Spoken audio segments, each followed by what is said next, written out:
me fix.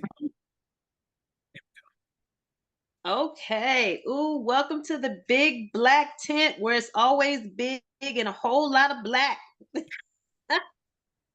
It is a whole lot of blackness. It's a lot of blackness. The big black. I am going today by Naima Freedom. Woo! I see that. I see that. I think. Okay, so wait. Okay. Well, I'm Natalie Arsenault. I'm her sidekick. Okay. What does Nyama Freedom mean before we get? Okay.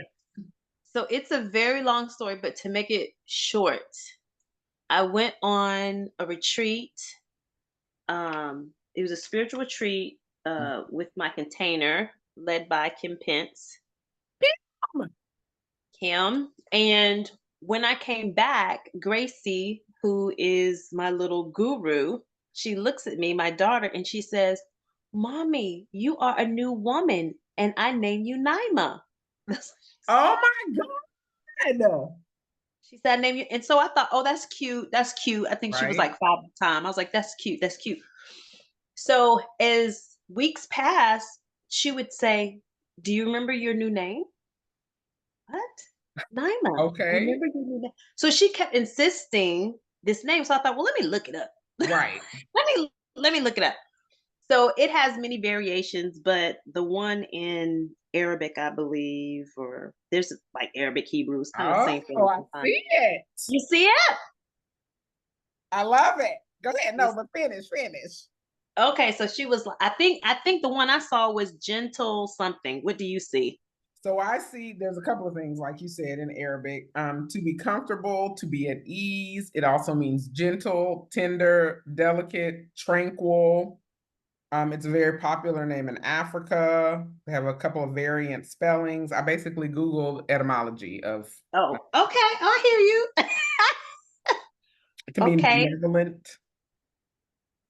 All these okay. things you are. See, I thank you for that because that is not how I've felt or behaved based on my trauma. Well, you know. So coming back to, I felt like it was coming back to well, freedom was, I believe I had okay, so to put it out there, right? In meeting Kim, I realized I was able to make some sense about some things that were going on in my life. And which ironically and hilariously was confirmed by my mom Priscilla, and everybody will learn about Priscilla later, but this is hilarious. um my mom Priscilla is hardcore, just to the bone, just because. Just because, right? We're gonna tell you the truth, we're gonna tell you going to hell, we're gonna like All the literally things. Jesus don't love you. Like, she's always been just hardcore based on her upbringing. I'm sure it's trauma informed. It is definitely trauma informed. It is definitely trauma informed. So I thought I was hiding some things about myself. I thought, which is hilarious now that I'm a parent. Your child really doesn't hide anything I from know. you.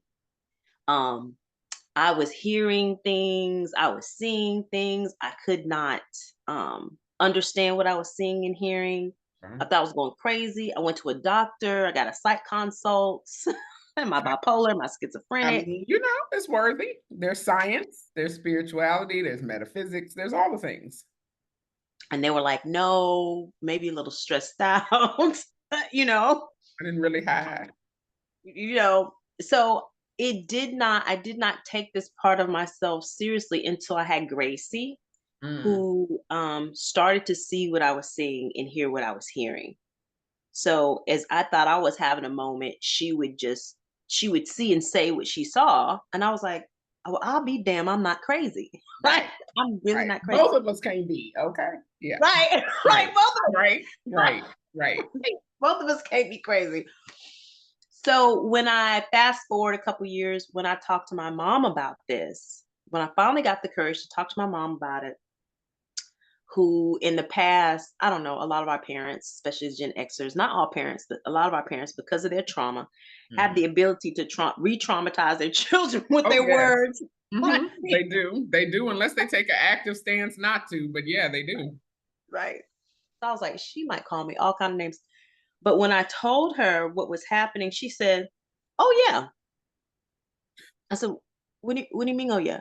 She was like, "Oh yeah, so when you were 3 and we were at the church," like she had this whole story. Hmm. And I like, you didn't feel to share that with Might have been some information. That's a headline. That's a headline on the front page. maybe she was like, yeah, I took you to the altar, pray to God would protect you, and that was kind of it. Okay, mom. Like, Right. oh, like it was literally that simple of an explanation. Like, oh yeah, you're not crazy. Me, they used to call me a witch, and this, and I was like, what? Like the thing that comes out of, I would say, my parents' mouths, but that generation didn't talk about anything. Right. They didn't tell you, shit. Right. Right. Right. Until and if it concerned you.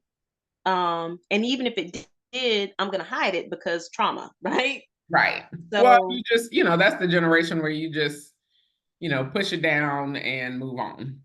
right, right, just So yeah. push it and Push it move on. down. So what does Harriet Tubman have to do with this? I had this I started thinking about Harriet Tubman. I started thinking about Harriet Tubman. I started seeing Harriet Tubman. I don't know what it was, but I started seeing Harriet Tubman everywhere. When I walked around, I'd see her on walls. I'd see her like physically, like in my school, there were posters of Harriet Tubman, just random places, just like you might see a yellow car, right? You Yep. start seeing yellow Yeah, you cars. start seeing yellow cars. Yep. Mm-hmm. So it was like Harriet Tubman.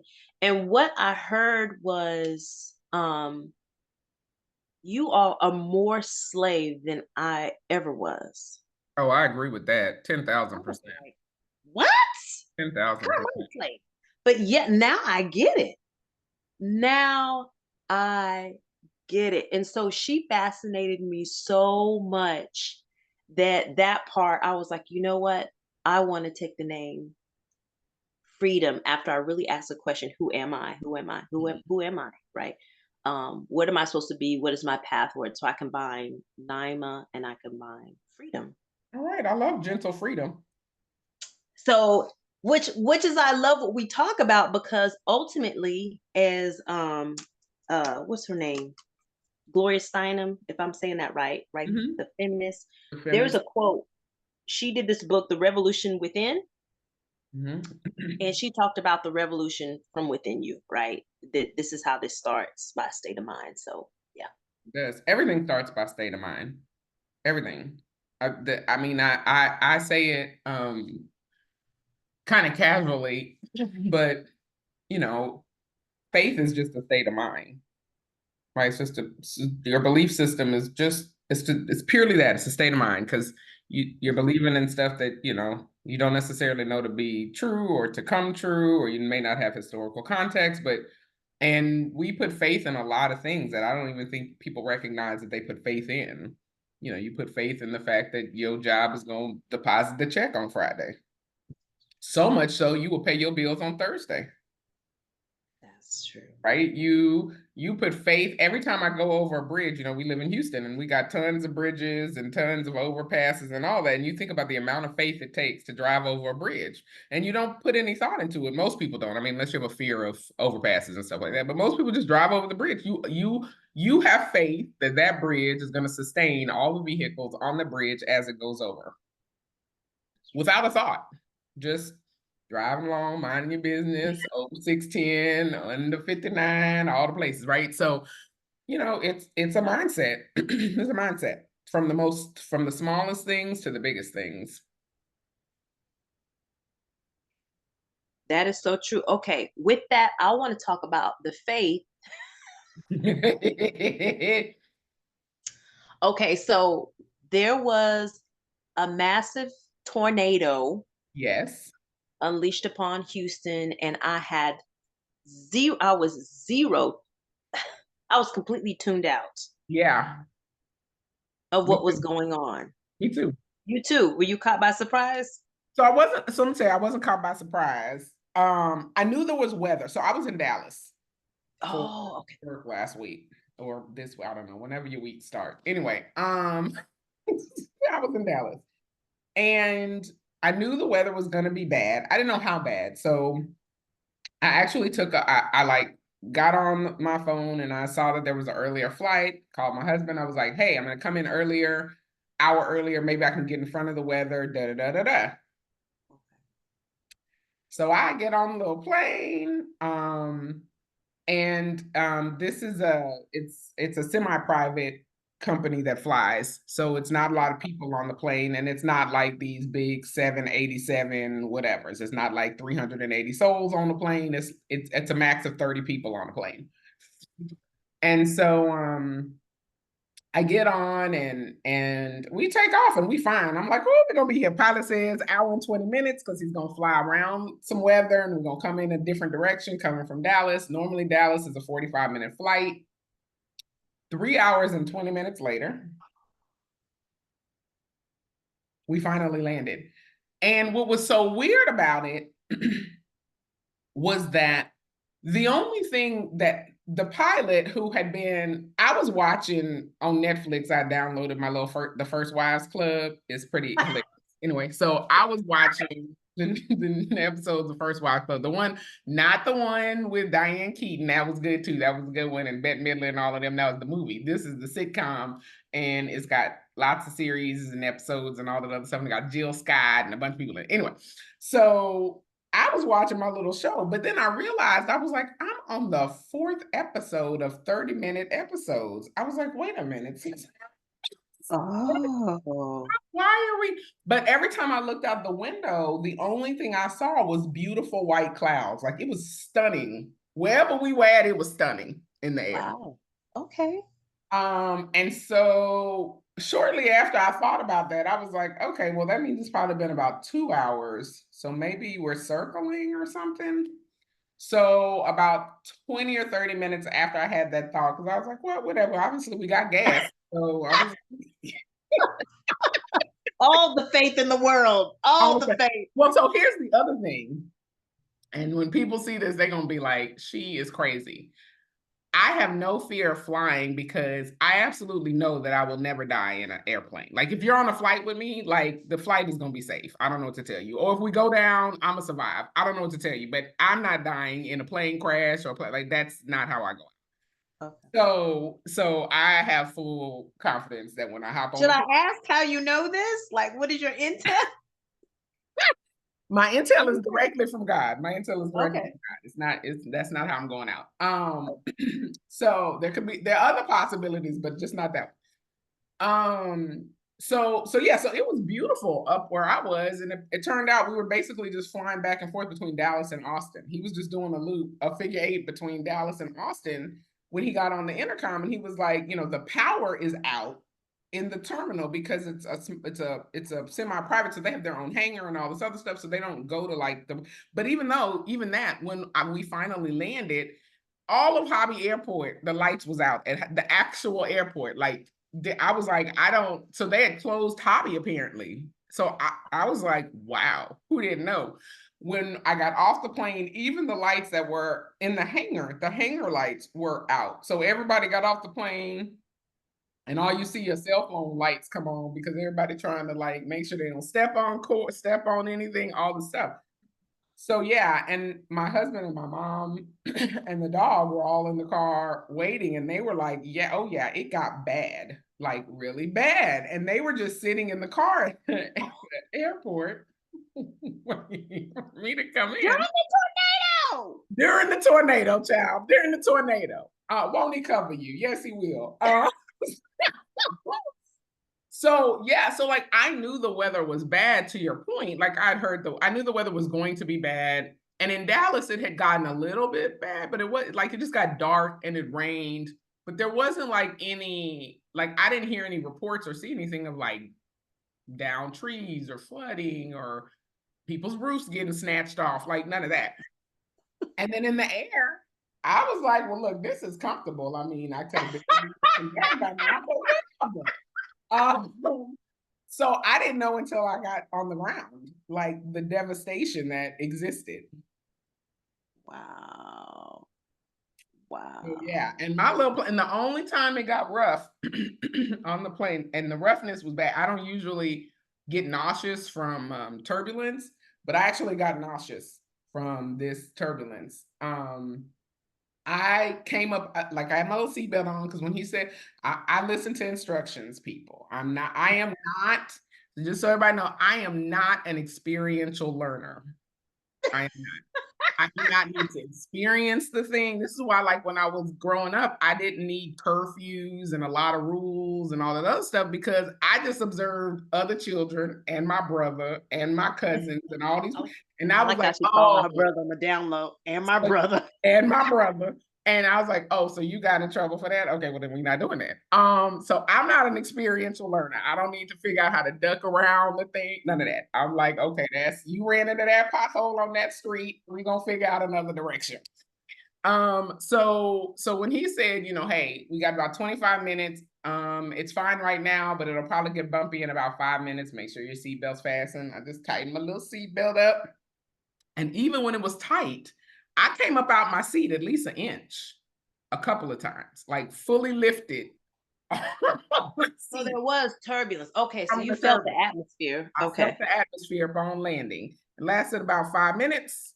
I was nauseous, which also could have been the peanuts and the seltzer water combination that I had, but whatever. And the little cookie. But either way, and then we landed, and all was good, except it was dark as all get out, and there were no lights. Okay. See, this is interesting because I still don't know. I'm still learning the impact. Because there's been limited internet. So um I who was supposed to be of sound mind and clear heart ignored several thousand spiritual cues because Okay, I spiritual had a one track cues. mind. Yeah, Okay, like when your gut is telling you speaking to something. you. Okay, Like I was kind of like not today. I was kind of like not right, today. right. So I the first cue, which was interesting, is that in elementary, I was teaching and I was falling asleep during the lesson. Like I was literally falling asleep. I couldn't stay awake, which is very odd for me. Okay. Okay, I don't know other okay. teachers, but it's odd. Not only that, but I kept hearing other teachers talk about how exhausted they were, how tired they Mm, were, how exhausted they were. It was as if there was some type of oxygen being sucked out okay. of the atmosphere, some shift, something that I wasn't used to. But it Mhm. just seemed like we were all kind of lightheaded. So that's one thing. Okay. Number two, I saw and I say too little, I saw two tornado alerts around 2:30 Mhm. on my phone, but I didn't even click on them because they're so common. Oh, Right. tornado alert here, tornado alert. Right. They're like Amber Alerts. We've been treating them like Amber Alerts. Right. Right? Right. Like, I can't do nothing with that kid. You know what I'm saying? I'm just Right. You're like, I keep an eye out, but okay. It's a lot of red Nissans. Okay. right. And it's literally like, okay, I'll keep an eye out. And internally, I was like, well, the district hasn't given any notice, right, of That's canceling you After that Black see, that's Kids. okay. Let me tell you. Let me tell everybody. My number one rule is I don't need anybody's permission to save my own life. I really Say, don't. say it. I don't need an alarm to go off in an office building. I don't need the floor warden to come and tell me to go this direction down the. I don't need none of that. If I feel like my life Mhm, is in danger, mhm. I will leave all the situations. And I love that you say that because that was the number one indicator that usually that's me. Okay. For some reason that day, I decided to outsource my intuition. I Did decided to you was outsource it it. that you had was it that because you said you had a one-track mind?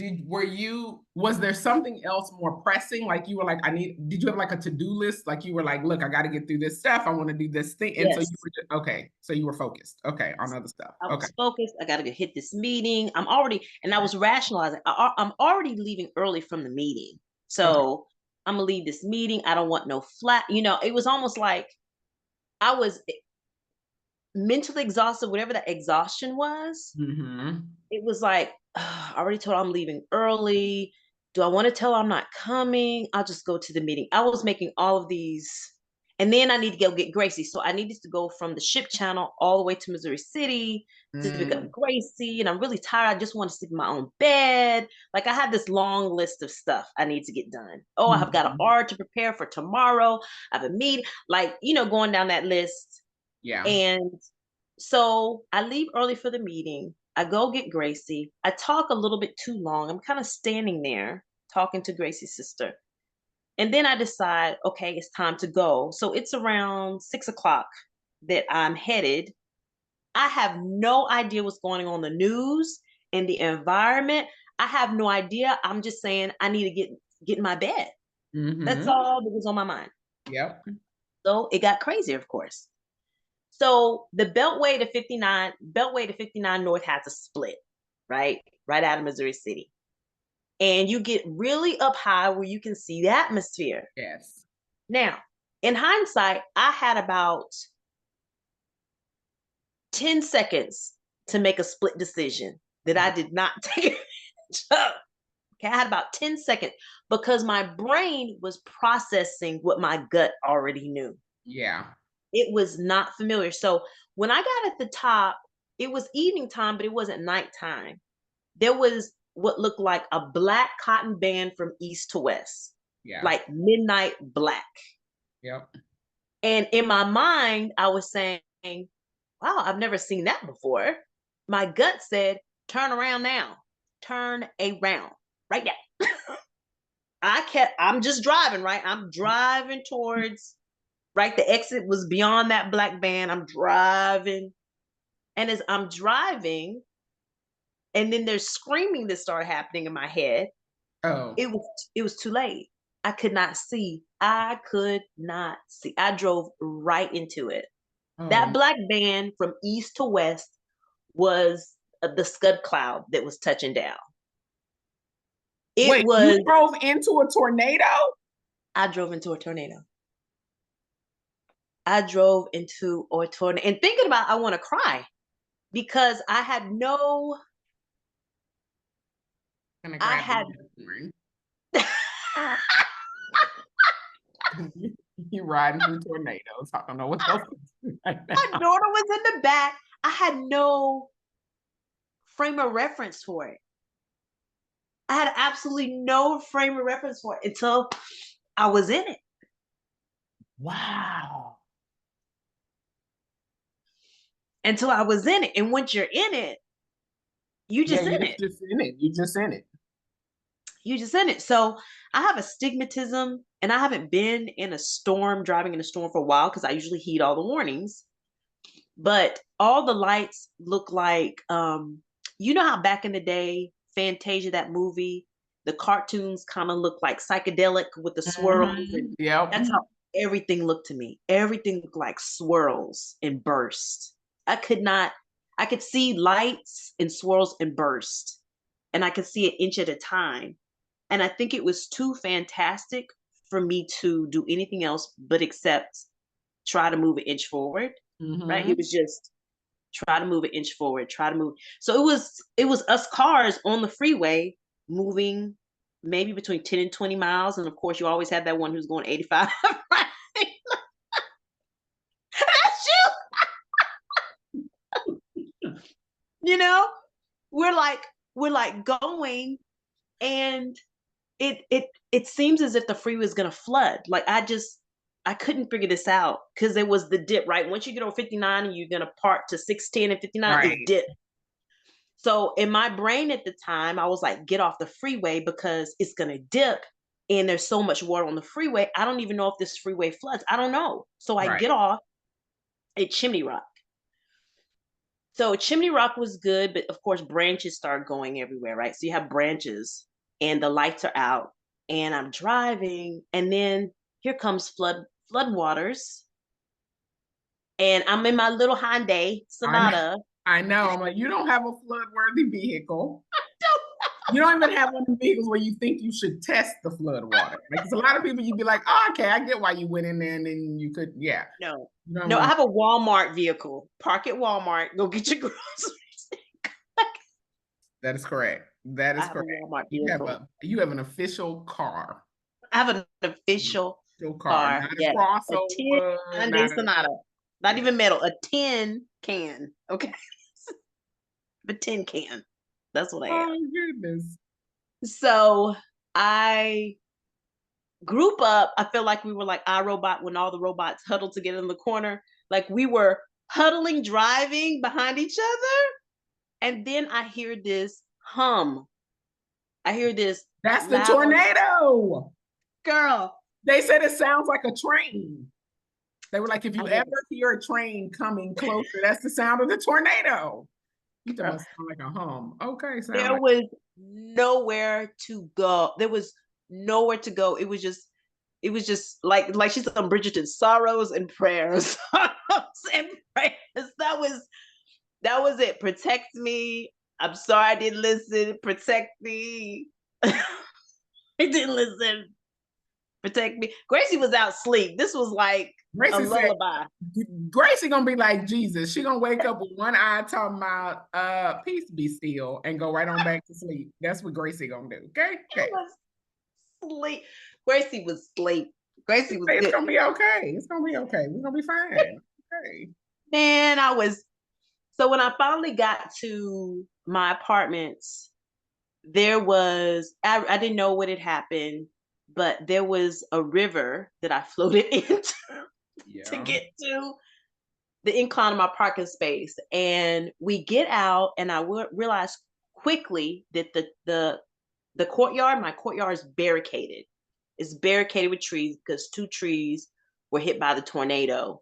Oh, and that's And so sad. Those trees were so beautiful. They were oh, so big and beautiful. so beautiful. But they're like blocking the thing. And so these men in my courtyard, I love good, strong, masculine men.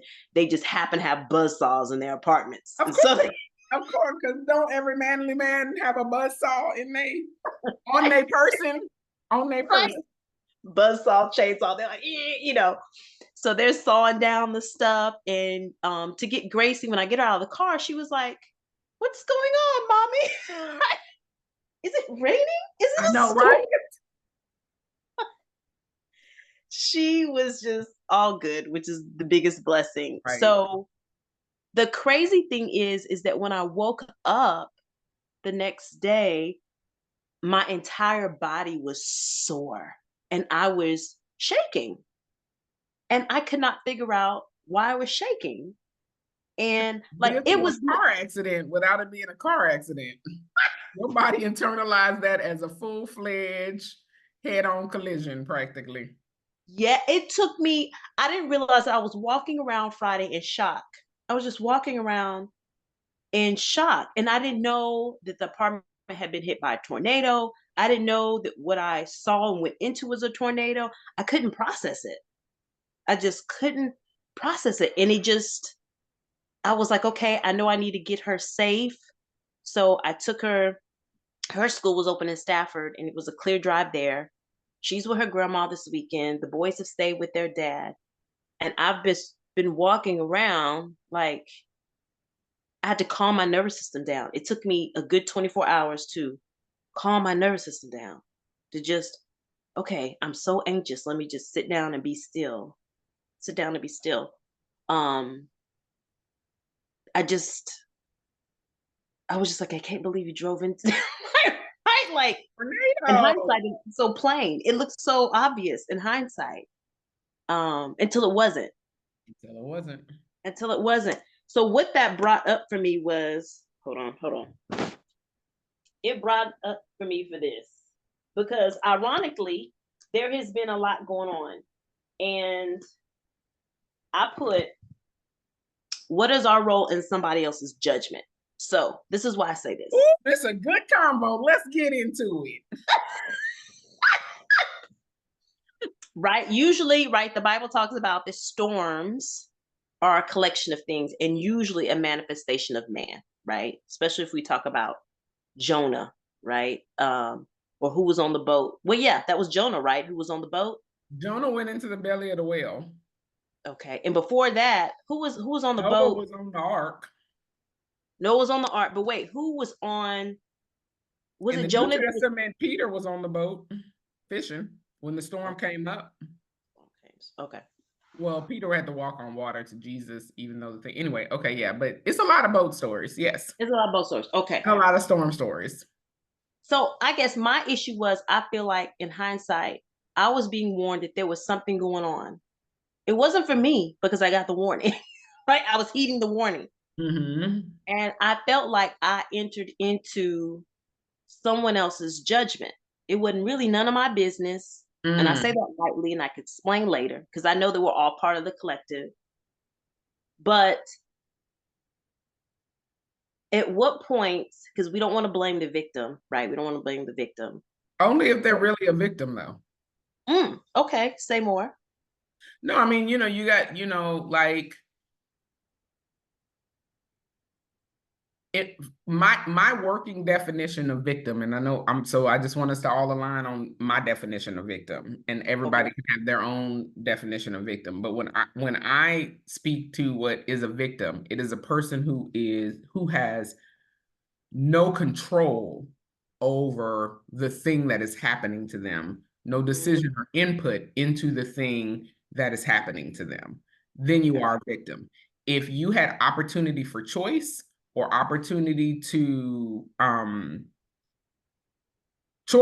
opportunity for choice in that situation, then and you chose to do a thing, then that's not a victim to me, right? You You better get teach out, me. you get out your car in your driveway, minding your business, somebody run up on you, rob you, you're a victim. You were doing exactly Okay. what you were supposed to be doing, Mhm. right? You were in the place that you were supposed to be, your own home, right? Mhm. You're a victim. Okay. Um, you choose to go into a crack house at 3 a.m. with some known sociopaths, and then stuff pop off. You're not really a victim. You're a victim Okay. of your choices. You're a victim of your Bad choice. choices. Bad choices. Okay. Whoa. Oh, that's a whole lot of accountability. I It's don't a know. whole I'm lot of kind of choking on accountability. that. It's a whole lot of accountability. And you know, and for now, if you don't know what you don't know, you don't know what you don't know, right? It's a lot, it's a lot of not knowing and all those things. So taking that into account. But going into something eyes wide open, Hmm. um, I'll give you the perfect example. I used to have I used to mentor high school girls, and the conversation of sex always comes up. And they would often be like, well, I don't want to get pregnant in high school. I don't want to whatever, whatever. And I'm like, well, do you have all your organs and are they working? And they would be like, yeah. And I'd be like, he got his organs and they working? He's like, yeah. Look at you, the organs. And I'm like, and y'all are doing things that can result in pregnancy. And they were like, yeah, but we're protected. I'm like, so if you got your organs and he got his organs and you are doing things, there is no protection. Let's be clear. There's absolutely, so you are basically planning a pregnancy without knowing you're planning a pregnancy, because there is nothing short of not doing the thing that results in 100% no That's pregnancy, true. That's right? true. So someone can give you 99%. We talked about this the last time about the percentages of things, right? And you have to be willing to play it out to the end. Yeah, for if you line up 100 people, 99 of them didn't get pregnant. But for the one person that the condom failed, the pill failed, the IUD failed, the whatever, all the things that man has made to offer protection, right? Protection is just that, especially when it's man-made. It's never nothing man makes is 100% of anything. Officers put on a vest to protect them from, but it protects this part. If it finds a weak spot and hits you in the neck, hit you in the head, hit you in the you still hit, That's true. right? So yeah, I digress. That's walking into a situation eyes wide open. You have Eyes wide you open. got organs, and then for you to be like, I didn't know I was gonna get.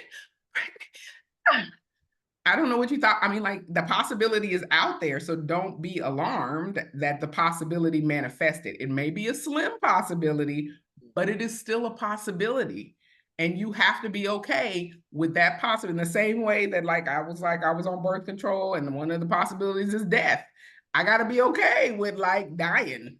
If I'm going down this course, it must be okay with me. I must be okay. I must be settled in my spirit that whatever the opposite is of taking this course of action, I would rather chance death, right? I would Damn, rather chance the that's a big deal. 1% of death than to do this thing. And so, yeah, Damn, just I read the term. that's a lot. I there's a word that you said in there, like the not knowing, the ignorance of us, Right, right? And we can at a certain age, right? You right. could say you're not really ignorant no That's more. No, correct. it's At a certain age, denial. you're not dumb no more. There's an age where you are stupid, and I get it, and you don't know, and all the things. But then there's an age where you need to know better. You need to know better. So, hence maturity. So going back to or continuing on the line of stepping in someone else's judgment Yes. and understanding that there are all sorts of weather patterns, people patterns, employment patterns, whatever. There's all sorts of patterns and trends, right, that our United States definitely is built on. Oh yes. Um, Dear Lord. this has brought me to it's kind I don't know how to link it, but the week before this happened, I was one of those by way of Karen Hunter podcast entrenched in this whole Lamar Drake situation. I found it very fascinating, Okay. very fascinating. And the part that I found culturally fascinating was the way that J. Cole bowed out, Oh my God, said I a little loved it. apology, right? He was like, yeah, not for me, my bad. And then he proceeded to get who he meant to get. Right? Right? With that, but first he had a warning in one of the songs. I forget the song, but there was a warning. Okay, you talked about my fan, but if you continue, this Right. is what I'm going to. So with his poetry, and I have to remind people, he was saying this with poetry. He was using his words. So before people, I'm reminded that when we were in high school in the '90s, and they started the Congress started making rules and laws about these thugs who were rapping. I realized as an adult, you had a bunch of teenagers and young adults who were angry poets, right? Mm. They were literally just angry poets expressing themselves. Yeah. Um, and and this is no different. Um, so I was very impressed um, that the English language has not been lost. I Hmm. was like, this brother has a command of the English language. I'm very proud of him, right? Um, and also horrified is I understood the story as it unfolded because after 2000, I was telling a young man yesterday, I kind of checked out. Like at the rise of Jay-Z and Lil Wayne, I just wasn't in it like I was in it, right into the culture J. of it. Cole is in my top three. That's all I got to say. You said who? J. Cole is in my top three. Really? I Oh do God. not know him as a Oh rapper God. whatsoever. But He's good. he is phenomenal. Great. Okay. And I did not know that. to your point about him bowing out, I was not surprised that he bowed out because in his song Middle Child, he talks about why he would go toe to toe with somebody. Like he explains it very specifically. Oh, And there's also a piece in there, and I'm not sure who the person is who's reading the piece, but it talks about how there was a crown and that he was supposed to take the crown, but instead he broke the crown. He was just like, it's basically enough for all of us to coexist. And he has that line. So I'm like, it wasn't shocking. We were like, Jay needs to get in. I was like, he doing what he do. He already said what he do. Y'all leave him alone. ah, okay. Yeah. Okay, see, I had no idea. I learned of Kendrick in 2017 with King Kunta. I was like, ooh, okay, I like that. Um, so I thought, okay, this cool dude. I haven't heard anything new he's done since that Pimp a Butterfly album. Mm-hmm. Um, but I was very impressed and horrified about the culture vulture, which has led into people investigating DJ Vlad and all these other people. And it reminded me of you, Natalie, because somebody said at the end of the day, who's letting people Who was letting people in? in? Who is letting people in? We ain't got no goddamn gatekeepers. I keep saying we do not have gatekeepers. We just don't have them. We just be like, yep, admission is free. Come on in. Yeah. At the end of the day, and how Kendrick breaks down in the song, somebody gave you street cred, somebody did Don't even this, know. somebody, yeah, who validated you to come Who to the validated? he had to be validated. And that I didn't even think I didn't even think practically how that's done, but it is done a lot. Done a lot. It's Oh, it's done done a a lot. And it wasn't until Karen Hunter brought up DJ Vlad, um, that he went after. Did you hear that he went after this woman's job? lot. Mm-hmm. He did. He tried to call that girl out with her university.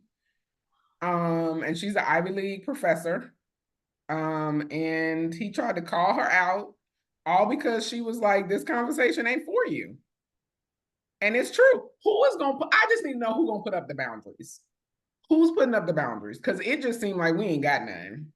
I was proud of sis. I was like, thank you for dismissing him from the conversation. I need everybody out. You can certainly observe the conversation. And when we ask for some input, you can come on, you can be invited into the conversation, but nobody asked for your input.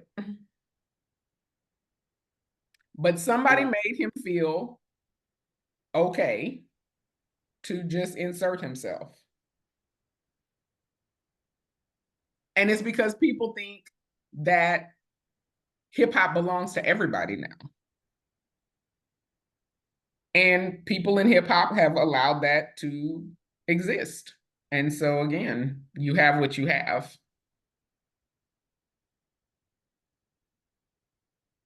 Wow, I think that comes from us not understanding our value. Mm-hmm. I think we don't get it. And even until this beef happened, honestly, because the last time there was a beef, right, there was no internet, there was no social media. And I'm thinking about the last one I knew of, right? Tupac Pop. and Biggie, Tupac and Biggie, yeah. So I have to go back. But I just remember how, if I remember correctly, right, those things were not on mainstream media. Those things were not, it was just where you were, right? It might have been on in Right On magazine, right? It might have been on, They this was kind before of this. covered it on mainstream media, but only at like the height of the escalation because people were concerned that East and West, like people were going to die. People were concerned that like at the point of at the climax, like the news media had started covering it, like ABC News and whatever, because they were like this East and West Coast beef and violence is escalating and things like that because rappers were going cross country and they would end up at studios and people was getting in shootouts in the street and whatever. And people were like, this is insane, this rap beef, y'all can't be really killing people Okay. or whateverness. Okay. Yeah, I don't remember those days. Okay. They So weren't other they than weren't rampant in the news. I mean, if you slept on one news episode, you might have missed it. right, because we come from They an had era where a little, yeah, if you missed the evening news, you're right, because most of it was mixtapes. Mm-hmm. And I think this, yeah, I think there was 97.9 then, right? Nice. um it was 97.9, and that was it, right? Unless you had the actual tape, there were mixtapes. 97.9 was not doing interviews with these rappers, right? It wasn't like today where, Well, like the Breakfast Club, right, the wasn't Drink like the Breakfast Games, and Club, all this other mess. right? Yeah, Nobody was doing interviews. It was right. just, and we didn't have cameras, so it was the word on the street, right? You It was didn't word on the street, and word yeah. on the street. So this is my first time seeing. I was really amazed because it's my first time seeing in real time what the immediate effects are of his words. and how people were stitching it, how people were commenting on it, how people started making dance challenges to it, how, I mean, it had a life of its own.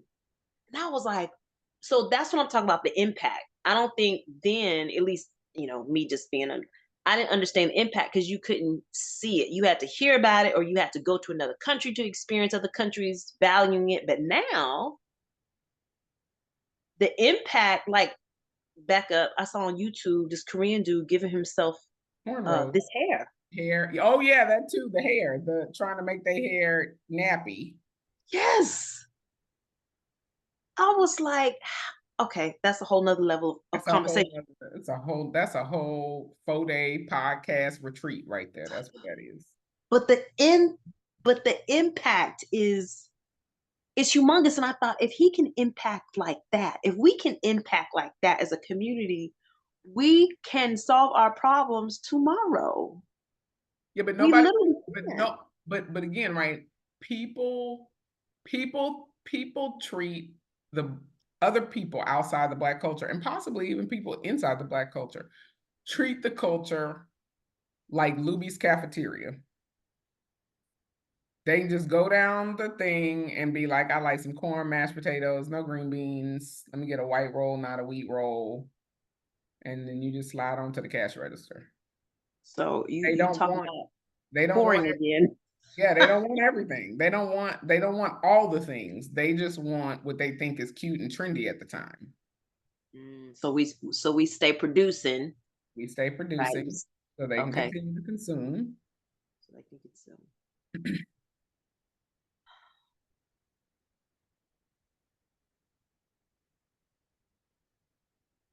just Because I tell you this much, I'm gonna tell you, this is how you know.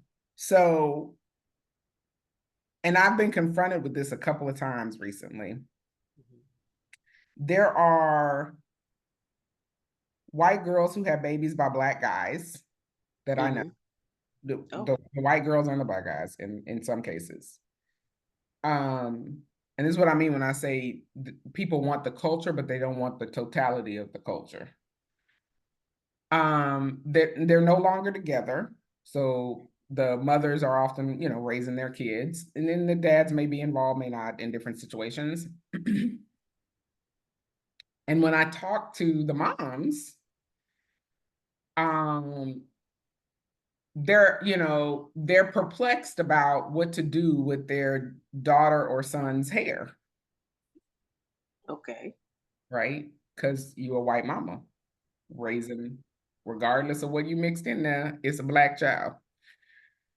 And in my head, right, the first thing that always comes up in my head and in my heart is that you supposedly loved this Black dude so much at some point in time. At some point in time, you loved him a whole lot. Right now, maybe things deteriorate, but at some point, you love this Black dude so much that you said yes when they said, marry me. And then you procreated, but you didn't love them enough to understand their hair texture and the routine that they probably go through every week.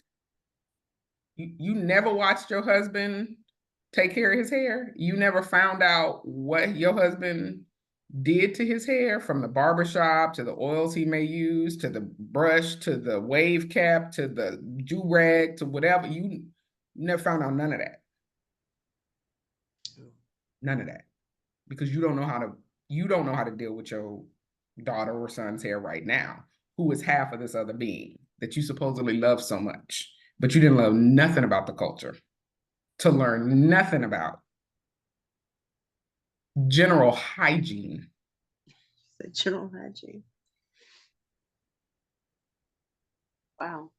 I never thought of it like that, but I have That's the thought of it Luby's like, Piccadilly line. that's what you're saying. You pick and choose what you. Choose what you want. Ooh, he fine as hell. He fine as hell. He going, yeah, okay. So service level consumers, like getting your needs met, right? Carnality, getting your needs met, but not necessarily invested in the totality of the spirituality of the thing, right? Of the actual human being, right? Yep, The actual connection and relationship. So there was technically not a real relationship. correct. Because if you're in a real relationship, all that comes with it. That's correct. Um, This person's lived experience. this person's From lived. my husband does not have a corporate job, but he certainly knows about my lived corporate experience. Okay, say more about that. No, I mean, like, I'm just saying, like, you should be invested in somebody's lived experience. You What's going should, on? your lived experience. If I love you and I want to know all the things about you and all the things and all the stuff and whatever, like, why are you not invested in that person, in that aspect? And that is, and when we talk about like the Black experience, hair is like at the pinnacle of it all. So you didn't just bypassed one of the top two people. I'm gonna say top two. I don't know what the number one thing is, or two. I don't know which one to put them in there, but it is at the pinnacle, the height of prioritization Is our hair. is our hair, and you just bunny hopped over all of that. Yeah, the hair is major. Hair is, yeah. Yes, our crown is a Everything. priority. It's a Yeah, priority for Black men, for Black women. The whole thing is a priority. yeah. How we choose to do it, how we're seen for wearing it, how we, all the things. And you said yes to somebody, procreated with them. But the thing that is one of the most highly respected, highly focused on things. I mean, we now have laws around this because of our hair. And you didn't think that that was anything you needed to figure out? Right. Now this is the interesting thing because until he said it, like I talk right, I would like to pride myself in knowing, you know, current and Black historical events. But when you talk about what is Black American culture specifically, I don't think I before, and this is gonna make me so probably I shouldn't be embarrassed.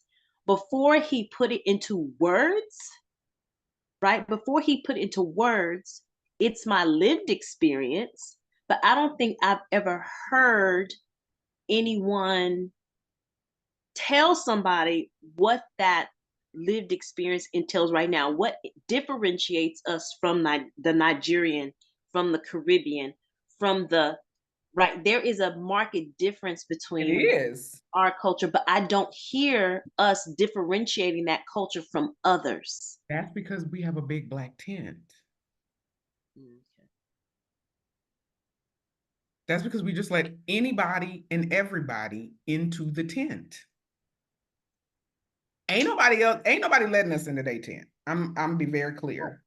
Right, Be very clear. Even when they resemble us, they don't let us into their tent. right, right, That's right. not to say you can't have friends that are Ghanaian and Nigerian and Caribbean and with all this other stuff, right? You certainly have friends, you go to dinner, all this. But they have a very close culture Mhm, that is insular. mhm. So That I think that's the thing. We don't define it for ourselves. we So how don't. does anybody else know it? Because we have not defined it for ourselves until Kendrick was saying this.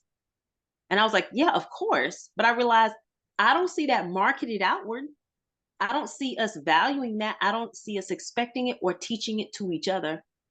It's something that we know, but it's not something like I know what the Korean cultures, I know what the Vietnamese cultures, I know what the Chinese culture. Like if you go to the communities, you figure out really quick, right?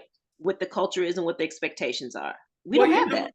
part of that is because I think we keep trying to latch on to other cultures, right? We as Black Americans keep trying to somehow connect to what is called the African diaspora, right? Yeah. Like, and you're assuming you from Africa. Hey, can we pause this for 1 second? Yes. You're gonna have to go in and do some editing if I I pause know. the recording. Now I have to remember what Well, we were talking about, we had to take a little break. We're back from break.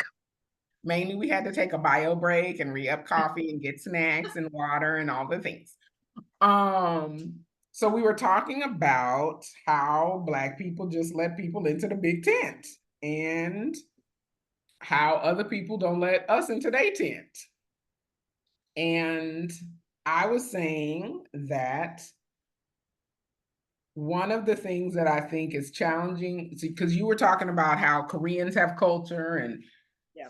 Japanese have culture and all of that, right? And the thing to note about that, and we had this conversation a few episodes ago about the circulation of the Black dollar and versus the dollar of other people and all this other stuff. Those things that you just named are cultures that have a geographic landmass associated with them, That's true. right? So Mexicans can go to Mexico. They can also come in the United States. They can go Canada, but they forever got a Mexican passport. That's true. Japanese people can go to Japan. They can go to Korea. They can go to America. They can go to South America, whatever. But they got a Japanese passport. Our passport is a passport of the United States of America. You have to go buy a passport from another country. You are not Ghanese. You are not Nigerian. You are not Sudanese. You are not Ethiopian. You are not Kenyan. You are not Egyptian. You are not any of that. You are the United States of America. That's what you are. And I think for a lot of us, most of us, I mean, we done created a whole holiday, and I thought this was absolutely hysterical. We created the Black people in America because we feel so drawn to this notion of the African diaspora that we need to connect with. We created an entire holiday called Kwanzaa. Now, if you think that the people in the Sudan and the people in Ghana and the people in the Congo and all practicing Kwanzaa, I don't know what to tell you people, because that's not really how that works. That's some Hallmark made up stuff right there.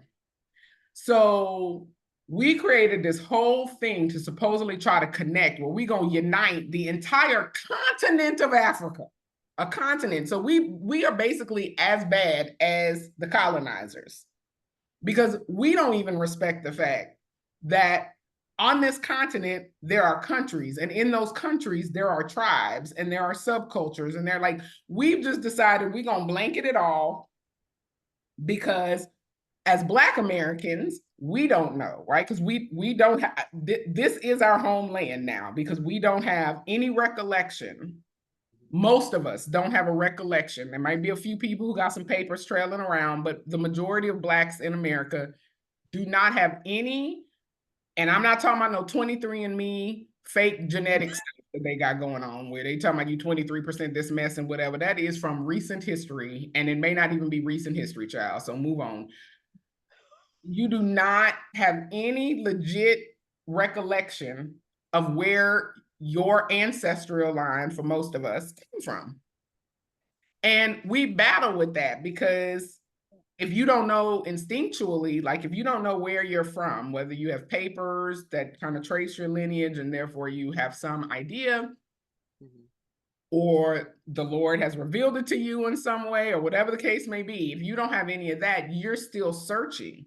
And it's not palatable to be from here, even though it is quite possible you really are from here or from nearby, because 9/10 of this planet was Black folks. Right. Black people in Russia, Black people in China, Black people in South America, Black people in Europe, Black people, like 9/10 of the planet was melanated. Right. So you could be from anywhere. But I mean, yes, Africa was the cradle of birth, right? So technically everybody from there, but moving forward, like, you could be from anywhere. Your last 20 generations or 50 generations of lineage could be from Russia. You have no idea. That's true. I think this is the painful part, right? I think this is the part of us that is painful. Because, like you said, a lot of us, whether we're indigenous this land or indigenous somewhere else's land, the issue is that the culture, whatever it was, has been lost to us. Correct. So our identity, and so right, we're old enough to remember when we were. I remember we went from black to African American, and of course, my parents, nigga, Negro, so on and so forth.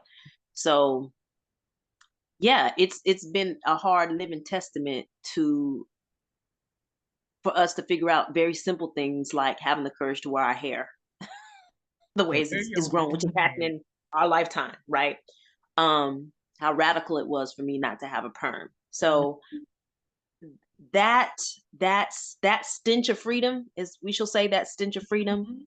the part of being free that may smell bad to ourselves or others, has been a real process. And I want to go back to what Kendrick Lamar was doing that I realized we didn't do, that we need to do, even if it's for ourselves, is saying out loud what our culture is and what the boundaries are for that culture, because it is so automatic for me to adopt the culture of everybody else, because Mhm. right, that's just been the reality of it. Right, Right. you get to live, if if nothing else, if Yeah. you adapt other people's ways, you get to belong, you get to have a sense of community, Mhm. no matter how false it is. But needing to understand that and define that for ourselves, for our sons, for our daughters, is paramount, because as we see this constant vulturism that we allow, Mhm. I right? like I that word. can't keep starving and not take responsibility for the food I keep giving away. That is correct. I keep giving away, the best of me, the best of my culture, keep leaving the door open.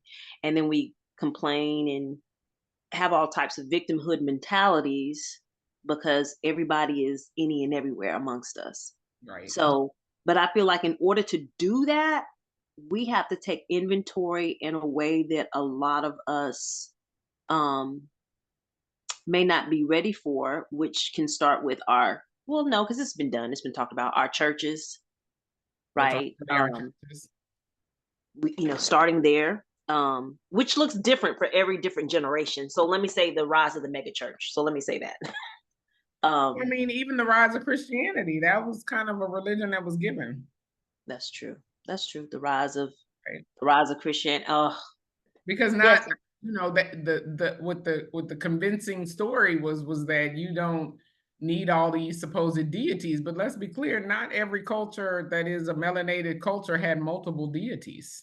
right. And let's also be clear, Christianity also has multiple deities. Multiple Now deities. there You is are one deity that is over all the deities, but you still, and that's most cultures. Most cultures have a on high deity, and there are right. lots of other deities that have ascribed roles and responsibilities. You are the deity of rain. You are the deity of whatever, and then there's like one big deity.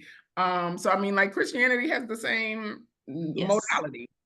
yes, it does. It doesn't call itself that, but Doesn't call yes, itself that. It's not monotheistic in the sense that you have a Holy Spirit which has reign and power and it does things. You have a Christ figure that has reign and does things. You have a satanic figure that also has reign and does things, who also commands other little creatures that have reign and does it. Like I'm like, so there are deities. And even the Bible talks about deities. that's true. It talks That's true. about multiple deities. So yeah, we've got to get clear. Now, how we get to that clarity, when I look at my Gracie, who is 6 years old now, I intentionally did something very controversial with her that is interesting to see how this plays out. I didn't teach her formally Bible or scripture. She showed up knowing it. She showed That's up knowing it. Okay. that's yep. But as I have integrated into those spaces, I've seen her adopt. It's been very interesting, and I'll remind her. I was like, "You remember what that was right? What you said the first time, right?" That was okay what you said the first time. So, and I've expressed to her that many people are going to describe God many different ways. It doesn't mean that your way is wrong, That's right? correct. So, what my whole role and goal for all of that we're talking about is that people begin to understand who and what God is, regardless of the branding, regardless of the culture, Right. regardless of the income level, that they Right. can hear and see God and the law of God for For themselves, themselves. not because you say Jesus. We're Right. not talking about the same Jesus, obviously. Right. We know We're that. not talking about the same Jesus. So just because you say Muhammad, peace be upon him, don't put a fat on my head. But just because you say, disclaimer, right? Right. Just because you say Muhammad, you still have to direct yourself towards the Quran to what exactly he was talking about, right? So just because you dress the part, say the scripture, does not mean that your heart is in line with the Right. attunement of who God is. So, Right. and I think if we could get that, we could stop killing each other for our thoughts. We Oh could yeah. stop, right, blessing genocide events because, well, those people are the devil anyway. Right. And I have a big issue with that today, how we continue to demonize and kill a whole group of people because ultimately I'm mad at them because ultimately I don't know how to use my words. That's Right? that is correct. It That's just seems so elementary at this stage. We're kind of too old to be going around this again and again and again. I don't think the earth can take it. Well, the earth can take it. I think the earth is going to be all right. She may wipe us off the face Oh of yeah, it. the earth is gonna be fine. Trust that. And this whole that's I'm like, that's why I keep telling I'm like the little climate change, but I'm like, y'all message, you gotta change your message because the earth will be fine. You will not be able to live. That's a different situation. But the earth, she will persist on. Promise that. The girl done been around for billions of years. Okay? She will be here. You will not, but she will be fine. She's having a little fever because she's allergic to us, but But she's just having some hot flashes. She gonna be all right though. Yeah, she hot will flashes. be here. Oh my gosh. So I think that's ultimately the thing. And as I see, as I talk to my mom's generation, or if I specifically speaking, if I talk to my mom, if I talk to um I'll bring up my mom because this was a good conversation we had this week that I can link to this. She was talking about the information that she got when she went to church concerning my father, right? Who had mental health issues and was very verbally aggressive. And back, it's hard to even say this. So in the 80s, coming from the 70s, it was hard for women to make enough income unless you were that woman to take care of yourself. There was no place for you to go usually without um because she had four of us. It was four of us. So the support for women in that way wasn't really prevalent, especially black women. Yep. And the word on the street was that the man was ruler of the home, even if he was abusive. Right. And she was literally advised, and I was like, wow, this is such a different world. I hope. She was literally advised a bad husband is better than no No husband. husband. It's a lot of women who live by that creed and motto back then and today. Back then and today. Lord, that's going to start a whole domestic violence talk. But in her Because you mind, have you seen the video? what video? Video of Diddy? Okay, I don't. Who is the woman? Who's Cassie? I'm out the loop. She was an artist, and maybe she still is, but I guess you always are. So she's an artist, and she was on his label, I believe, and they also had a relationship, which I use Okay. that word very loosely. They were in relations of some sort, and she had alleged abuse a long time ago, and everybody dismissed it. And now this video comes out many years later, and it's a damning video. Um, and yeah, and now everybody want to be on the apology train to her. I don't understand why people be so quick to take sides from some people they don't know. I'm like, you don't like whether I believe Cassie or believe Diddy or whomever, like what I know for certain is that when allegations are launched, whoever is launching them, you don't know these people personally. So the fact that people hop online and have such a vested interest in taking a position for some folks who you don't know. And I don't care if you went to a party with them or you go to dinner. I mean, like, you literally don't know what happens inside of somebody else's home. That's true. So until all the cards are on the table, I beg everybody to please just pause and just absorb the data. Just take in the data. You know what's the sacred sad part about that is I remember when Rihanna and Chris Brown, there was a whole controversial thing going on, right? Mm-hmm. And per my own experience, I started to understand some things very quickly.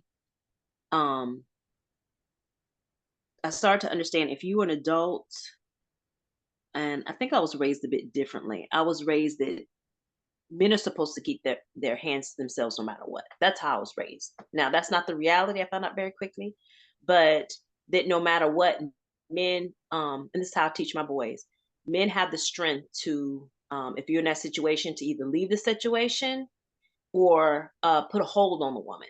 Like you're Mm-hmm. strong enough to hold her, Right. right? Yeah, you don't have to close Restrain her, puncher. Yes, that's correct. right? Yeah. Like you don't have to knock somebody out to get control. Right. Right. Just saying. Right. Especially because usually the person you're in battle with is somebody you know, and usually Right. your love, right? Right. So, with that said, I learned that the world does not see it that way. When it comes to Black women, well, I don't think in the eyes of the world we're actually even seen as women. We're not actually even seen as feminine. So we get the label of they acting out. Whereas Mm-hmm. if it's a white woman being beat in the middle of the street, she's Oh, automatically seen as the lesser, the weaker. mm-hmm. We don't get that label. And I'm generalizing that on purpose. Statistically, we don't get that Yeah, generalization. I agree. I agree. But I also think our history doesn't bear the data to support us getting that, right? So you think about it, right? From when we started in this country, when a vast majority of us started in this country, women were in the fields the same amount of hours and days and time as the men. They were doing the same work, exact same work. And I actually wrote a blog post about this a long time ago about when Women's International Month hit, and everybody was talking about women and all this, and I was like, let's be clear, Black women are not starting from the same perception. First of all, white women didn't have to work, right? So they were automatically seen as, in this country, they were automatically seen as nurturers, keepers of the home, that lesser, weaker vessels to be kept and maintained. And their men went out and did the hard work. Right now, that's not to say there weren't some white women who was on a farm and whatever, but the vast majority of everybody was whatever. Okay. But for us, we woke up at the crack of dawn, just like our men, went out in the field, picked the same amount of cotton, maybe had a baby in the field, and then also finished doing all the work. And so you're the same, right? You are the same. You picking the same cotton, you're doing the same job, you're doing whatever, right? So that perception of femininity didn't exist, and you being a weaker vessel because you out here doing the same stuff. We got you out here in this field pulling like an ox. Right. I mean, Mule one, mule two. Right. right? I mean, a female ox and a male ox, they can both pull the little thing through the field, right? Like, let's just, yeah. So female horses, male horses, they can both pull this cart. Let's do it.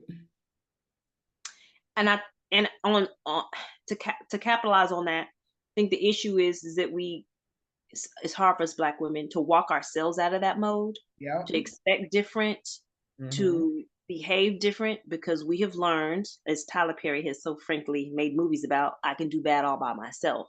Right. And so we have this, we have had to curate out of survival this hardness. Either you are hard or soft to do other things around the pole, but do all sorts of things in order to survive, right? Mm-hmm. To continue to have children, to continue the lineage on, whatever survival decisions we made. Mm-hmm. that goes into survival mode. So maybe as a community, scraping what's trauma and scraping what's not, and laying a foundation of what the default truly is supposed to be. Because the more I'm talking to you about this, I'm like, we are still trying to figure this out. We're still trying to figure out what it is, what we are. Right. Well, but that begs the question, so that goes to, because you had said something earlier when we were talking about other religions and things of that nature. And it plays even to what we're talking about right now, and that being, so even in other religions, the ones where we go and we fight somebody because we like your religion, don't let women be whatever women want to be and all the things, right?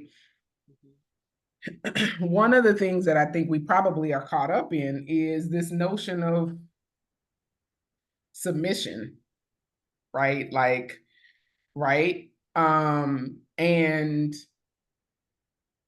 what does that really mean in a relationship, and who has to submit to who, and and speaking of someone who struggled, I think I'm doing pretty good. I had to ask Mark. You married. I'm gonna let you speak on I this. feel You like are I'm doing currently married. okay. I feel like I'm doing pretty okay. Do you But need to pull Martin in? What do we need to do? I know, right?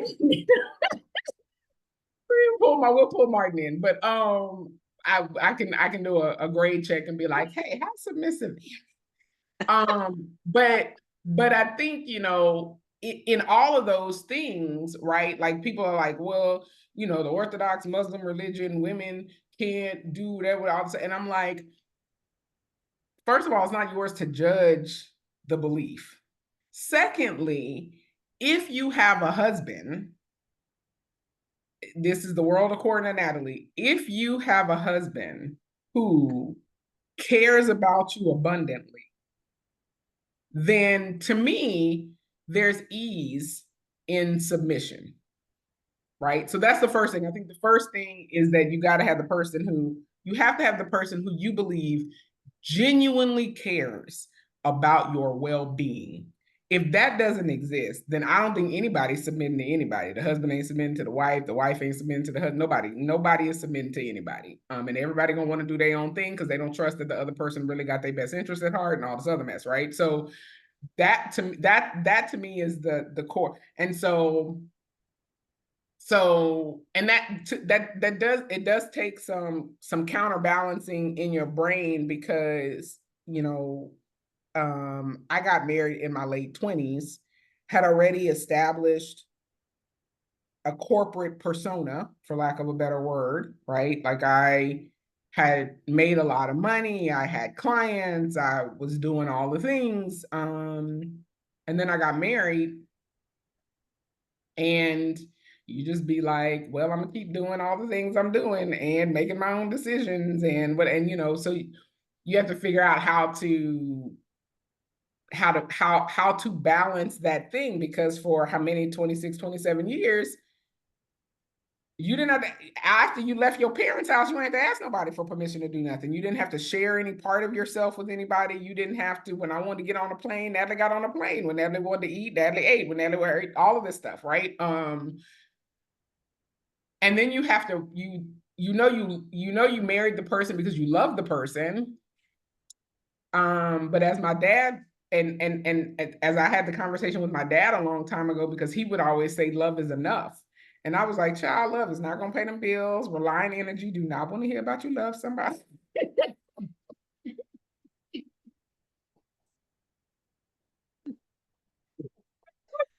He was like, no, no, no, you don't get it. Love really is enough. Love will get you out of the bed. It will make you take responsibility. It will make you honor your vow. It will make you seek for understanding of the other person. It will make you listen to the other person's perspective. He was like, if you embody love in the way that love is truly intended to be, at the most highest form of love, he was like, it is truly enough. You will never lack.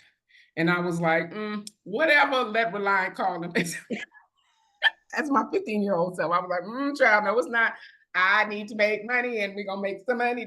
Okay. But when I got married, it became very true. Love is enough. And if you have it, I'm not saying we got love at the highest, most enlightened form of it, but I mean, we're certainly working towards it. We're certainly working towards it. But there's nothing, and even in my very close-knit circle of friends, because to me the same rules apply. Um, the people that I surround myself in my most inner sanctum are people that I know love me and want to see me genuinely do the best ever. And so because of that, the people who are like my sisters and my brothers, and they can say anything to me. Really, they can. People like, you got them friends who be with it, and I'm like, it really doesn't matter. Now they may say something, and the tone may not sound right because I may be in my own feelings. But no matter what they say, I know that there is no malicious intent behind it. I know that they only have my best interest at heart. And while they may have a different perspective, and I may or may not necessarily be in tune with that perspective, I know that they mean the best for me. That to me is the difference. And that is why it's not just, submitting in your spousal relationship, but even like friends should submit one to another. Wait, we gotta stop because you talk about some teaching and some lessons that is not online. This is not online. You talking about loving people, loving everybody, loving your spouse, submission. In 2024, you talk so much. Okay. No, I know. So what look, trigger warning, trigger word. I love the fact that your dad was teaching you the difference between love, what I heard, love and lust, right? Love and like. Love and like. Right? The fact that love is for your ultimate well-being, care, and welfare. Yeah. Right? That the highest good of his intent was to support, right? Even if I have a moment where I don't agree, that the foundation of this thing is to support and care for. And I can say as I'll just speak to the Black woman experience, that piece right there is too rare for us. And maybe the ultimate issue is that a lot of us just have not been loved. That could be We it. haven't been loved. And that our tent is so big is because ultimately we continue to externalize what we need internally. And we're just looking to be loved. That's powerful. I just want to cry. I must be close to my cycle. I'm going to stereotype myself. I just want to cry because I'm like, dang, at the end of the day, you need to be loved and you need to have experienced that love in order to understand what that love is. Because I went through this, if I'm not used to being loved, then I don't recognize it and it may not feel good. I mean, be very suspicious about what you're trying to do. Is this manipulation? You may feel insecure, right? It's really horrible, the abuse, I think, matrilineal that we've experienced, because we may not understand help when it comes. We may not understand who is for us, who's against us. I saw this recent thing on the news. It was crazy. It's a rat that was on a regular rat diet. And the rat's job was to find the thing to stand on the pool of milk, whatever crazy thing was doing. Well, when they gave the rat the typical American diet, if this study is true, the rat was wandering around that damn bowl and could not find it. It took the rat like an hour, which should have been seconds. I believe like that. our internal GPS, our spiritual GPS is so off, and you end up literally attacking the God that is trying to serve you. We will crucify the person who's trying to love us because we don't recognize love. That is true. And I think therein lies the issue. If Jesus showed up, is just if he showed up today, people another, would be like, nope. Oh no. Oh no. Oh no. He'd be tried, hung, still. Oh, yeah. The public square.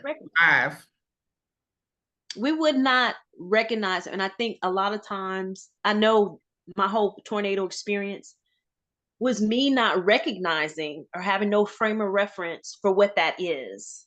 And so there I go.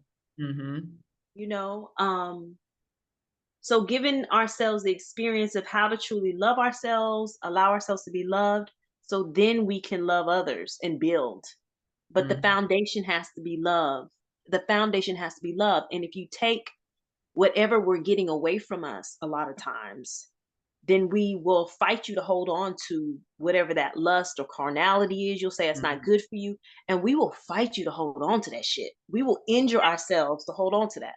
And a lot of it is because, and it's also why I have a job. It's also why I have a job because people don't like change. We do not. Even if the change is good, even if the I do change is for not. your own betterment, I would rather hold on to the thing that I have figured out how to do.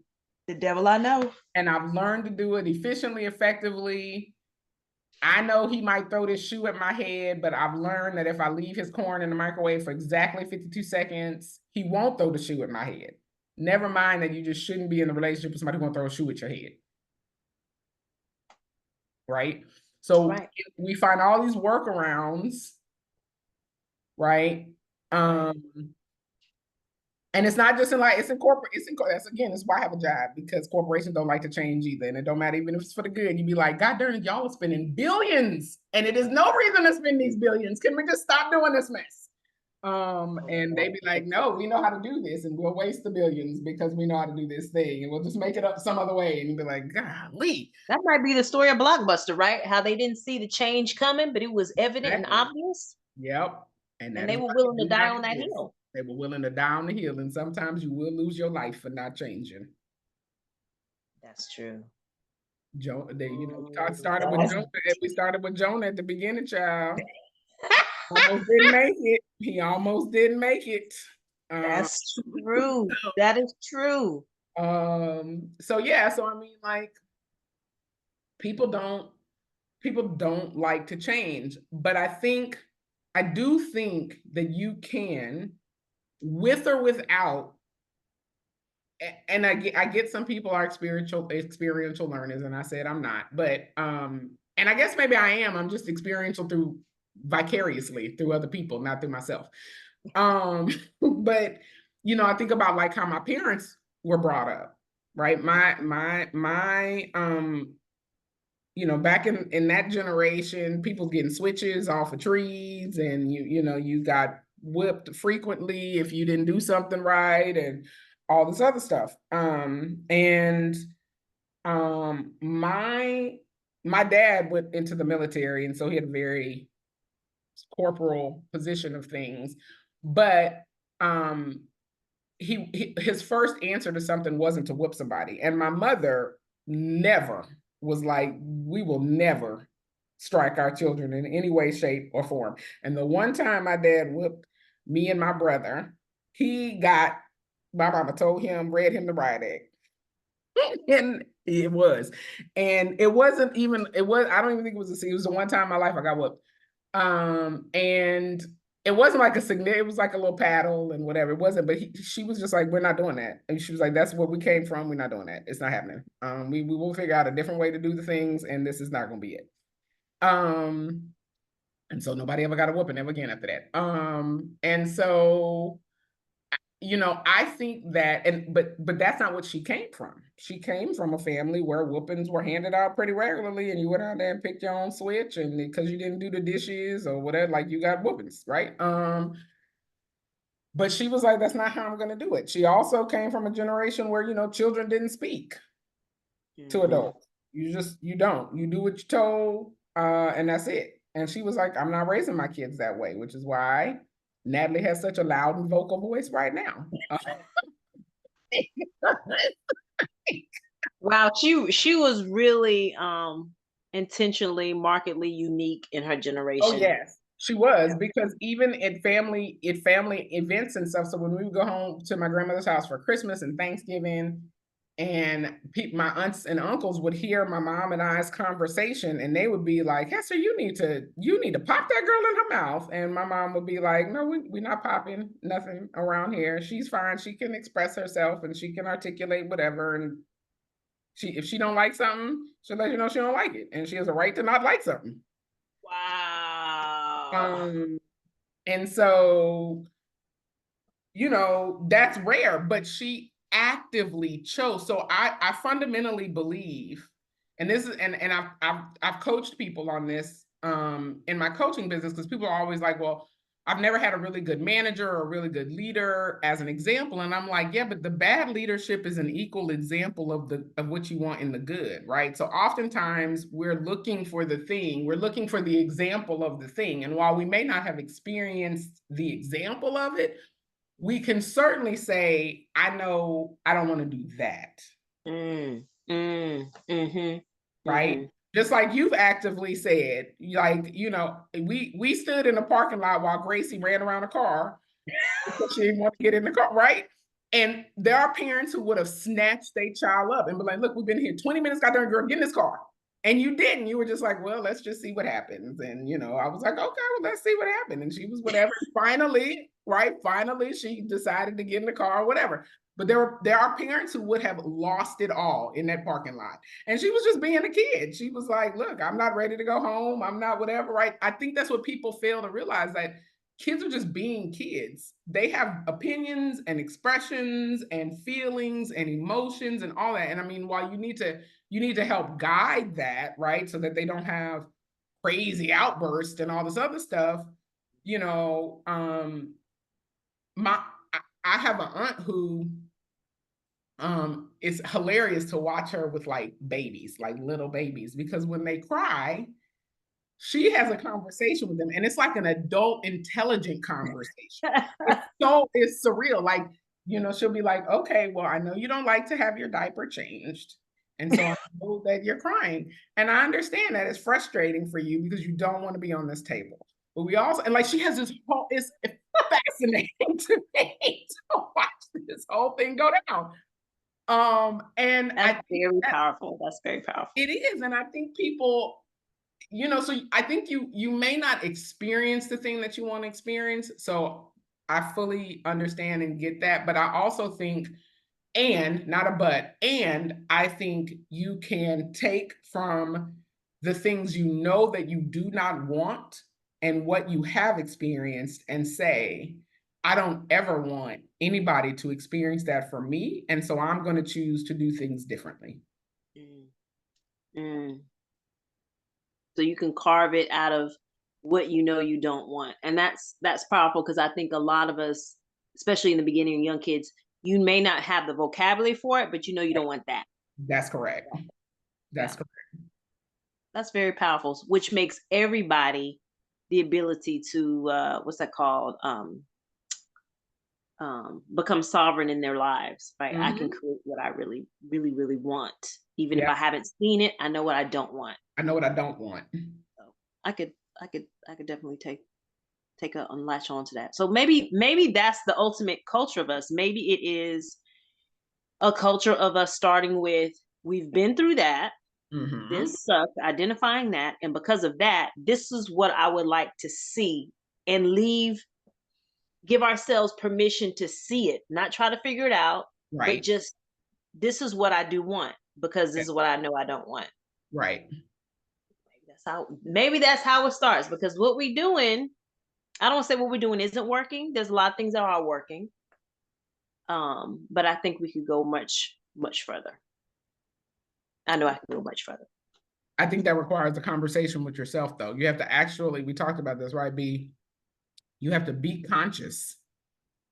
So it's the first thing. You have to be conscious, and then you have to process, right? So you have to, like you said, when you went through the tornado, and you were like, the next day, your body felt a lot of pain, but you also said something I thought was very important and powerful, and that is that you said you were checking in with yourself. Yeah. You said, yeah, and when I checked in with me, I was trying, and people don't be checking in with themselves. They don't be asking themselves questions. They don't do any of that. They don't take a moment to see how something is resonating in their body and their being. None of that. Like, it starts to get so depressing. I Like, check in. Folks ain't even checking in. Folks ain't even asking, They how not. you doing? How you doing? People are not, though. People are just like on autopilot. Like autopilot. I have to give a shout out to my mama Priscilla, because when it wasn't a time, she was very heavily into nutrition. So she knew something about biofeedback and that whole nutrition connection, Okay. right? My entire life. And so she was adamant about what we put in our mouths to the point where I thought as a kid it was embarrassing. We would go to my dad's family and they would put, as my mom puts it, they were so addicted to sugar that they would put sugar in Coke. Goodness. So I remember them, well, I don't remember her telling them. I remember them telling me how uppity my mom was for this because she was like, they can't have all that sugar, they can't have this. Fast forward to my current lifetime, and all of those who had an issue with my mother's diet, well, they're dead and gone from Mhm. heart attack and diabetes, right? Mhm. My dad, full blown diabetes, kidney issues, right? So what let me know, what rings true in my ears is the truth, Yep. right? And time will tell I'm exactly well. what's going to happen, right? The truth is my truth. I didn't think I, for my third one, I didn't think I had to listen to the sugar conversation, and I got the results. Hard reality. I limited sugar for the first two, and for the third one, different situation, I allowed Gracie's grandma to give her sugar that I just did not do for the first 3 years of my kids. Well, Mhm. guess what? That dentist bill was horrendous. And the Mhm. caps on her teeth was just shameful. And I Yep. was like, yeah, the truth is the truth. Truth is the truth. So all sorts of evidence will show up, evidence in our lives about where the wisdom lies, right? The wisdom is going to show itself with Yep. evidence Yep. of what it is and what it isn't. And so now on this side of 40, I realized, okay, when I talk to myself, when I talk to these young people, we are talking to them from lived experience of what worked, what didn't, because either they alive, either they dead, That is right? correct. Either they're disabled, either they crazy, either they divorced, like there's reality checks all over the place if we could look at them, like Diddy in the tape, Mhm. right? Yeah, There's reality checks. The sad part is somebody listened to their intuition and somebody did, that is right? correct. We may not believe the story. As a Black woman, I realized with my own domestic violence history that I was not going to believe if there was not an exact tape like that, right? If there was not an Mm. exact tape, nobody was going to believe me, nor were they interested. Right? It just, right? You just one of whatever. Right. So I realized I did not have white women weaponized tears. I didn't have that in Correct. my, You do not have that in back. your arsenal. That is correct. And I had to realize that as an adult, right, I can choose. I can choose this, I can choose that. I can get myself Mhm. out of something. So I have to say that when it comes to our community, that maybe an awareness of what autonomy is and what choices are and what consciousness is. Oh my God, yes. Right? We don't have to just accept what we're being fed, and we're constantly have our mouths open, just being fed with up physically or spiritually. We're constantly consuming whatever somebody chooses to serve us. We're constantly just taking it, taking it, taking it, taking it. Like you Mhm. said, where do the boundaries lie? But I think we need to say, what are boundaries? That one. What are boundaries? We have to define that we're a community. This foundation is on boundaries. Boundaries of what? But these some very basic questions surrounding our humanity. And I think because we were denied our humanity for so long, right? Mhm. Um, that we have to start that conversation there. What does it mean to be human? What does it mean to be loved? Mhm. Because we missing it as much as Kendrick Lamar's beautifully poetic explanation of Drake. The still question still begs under because I think I missed the story. He put him on, right? Drake put on Kendrick. I Like don't was think he under so. him? Mm-mm. I don't think so. I Okay, don't think so. okay. I can't remember how he got to the label, but there's controversy on Black America and our music anyway, right? Who gets to capitalize off our music and really make money Right. off our talent, right? Which is the ultimate thing of why we're in this country. And it's So not us. And it's not us. From picking cotton to singing to whatever we're doing, somebody else is reaping the rewards of our labor That is correct. constantly, constantly. So at the end of the day, how have we not created our own way to reap the benefits to our music from people who have no ability to create it? None. Zero. No. None. That is Like, correct. how do we keep allowing this to happen? And I know they said Prince tried, right? Prince tried, Michael tried, right? Yep. You never, Anita Baker was trying. But at what point can we really do for self? Is that even possible? And I know that's what, Farrakhan is like, do for self, do for self. Is it even possible for us to do for self? Yeah. I mean, we Prince, had his masters and there's a couple of artists out there who are, you know, have their masters and things like that. It's just I think people get so enamored at the offer and what has presented itself as an opportunity that they are just willing to take anything. Like I think about like TLC's situation way back when. Um and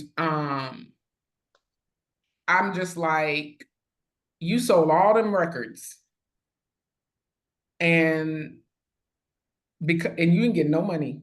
Like you was broke after selling all them records. You out there sweat is your blood, your sweat, your tears, your all of this. Now don't get me wrong, there was a distribution channel involved to distribute and whatever. So, but if you don't have the artist, it don't matter what kind of distribution channel you have, right? Um, and they didn't get anything from that. And people want to say, oh, poor TLC, poor TLC. But this is the thing about choices and decisions that we were talking about. TLC signed a contract. That's typical. That business didn't do anything. That company did not do anything to TLC that was not contractually stipulated in that they all agreed to. This is agreement. But they were just so happy to have something. They were like, oh my God, we get to have some. I'm gonna have some. I'm gonna have some. I'm gonna send them, right? And I think that's what happens to a lot of us. I see it not just even in like the TLC environment, even in corporate America and stuff like that. Like companies put a job offer in front of you, and you just be so happy that they didn't recognize and put a job offer. People don't counter the offer. Yeah, I mean, been there, been there. I don't care if you just ask for $5 goddamn more dollars. Please, people, always counter an offer.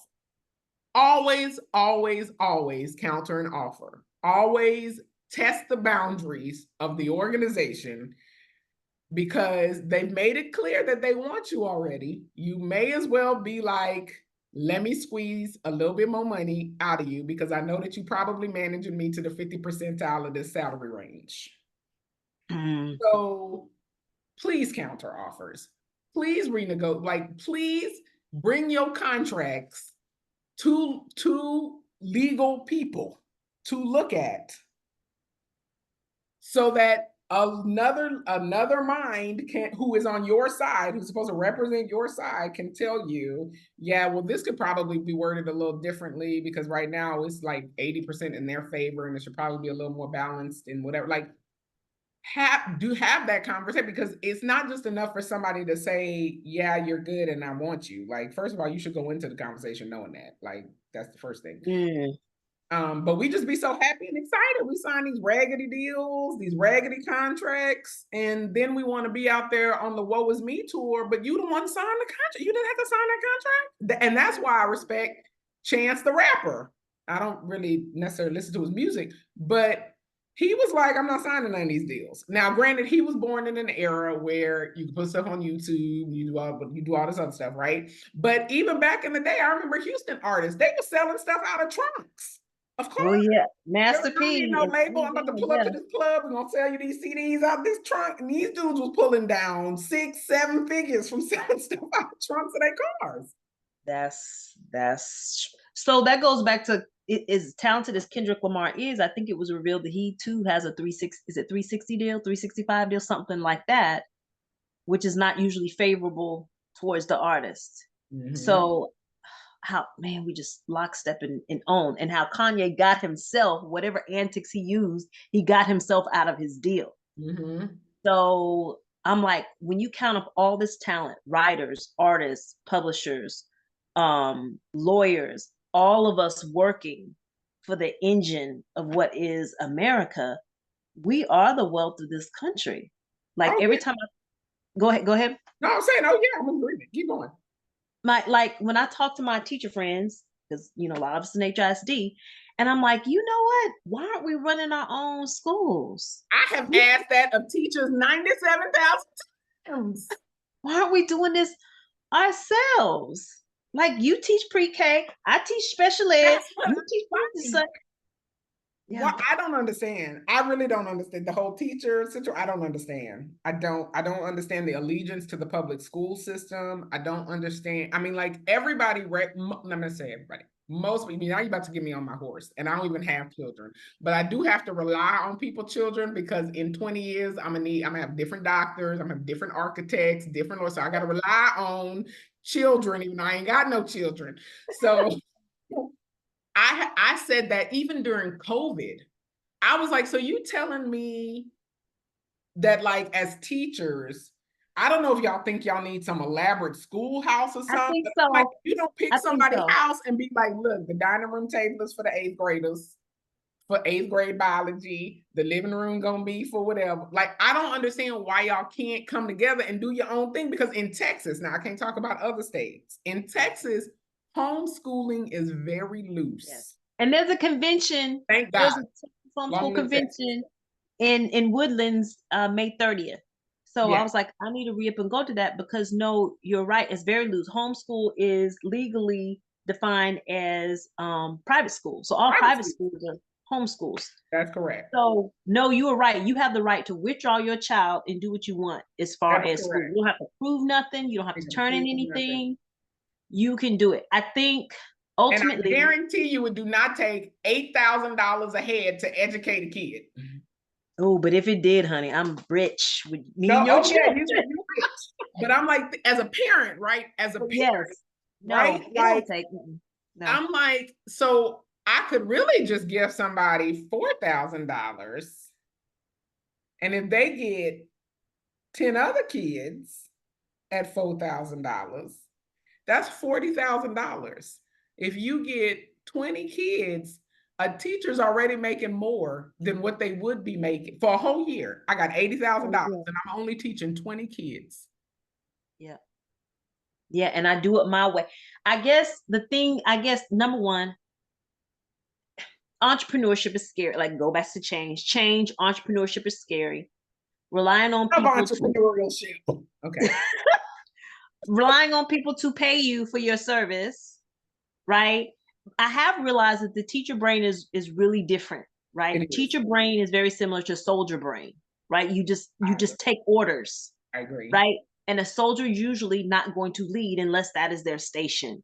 That is correct. So I tend to be special ed, which is a completely different craft.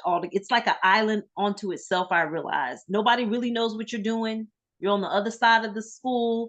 You have to be very creative and crafty as you make it up. So you're left to yourself, right? So it's an extreme specialization.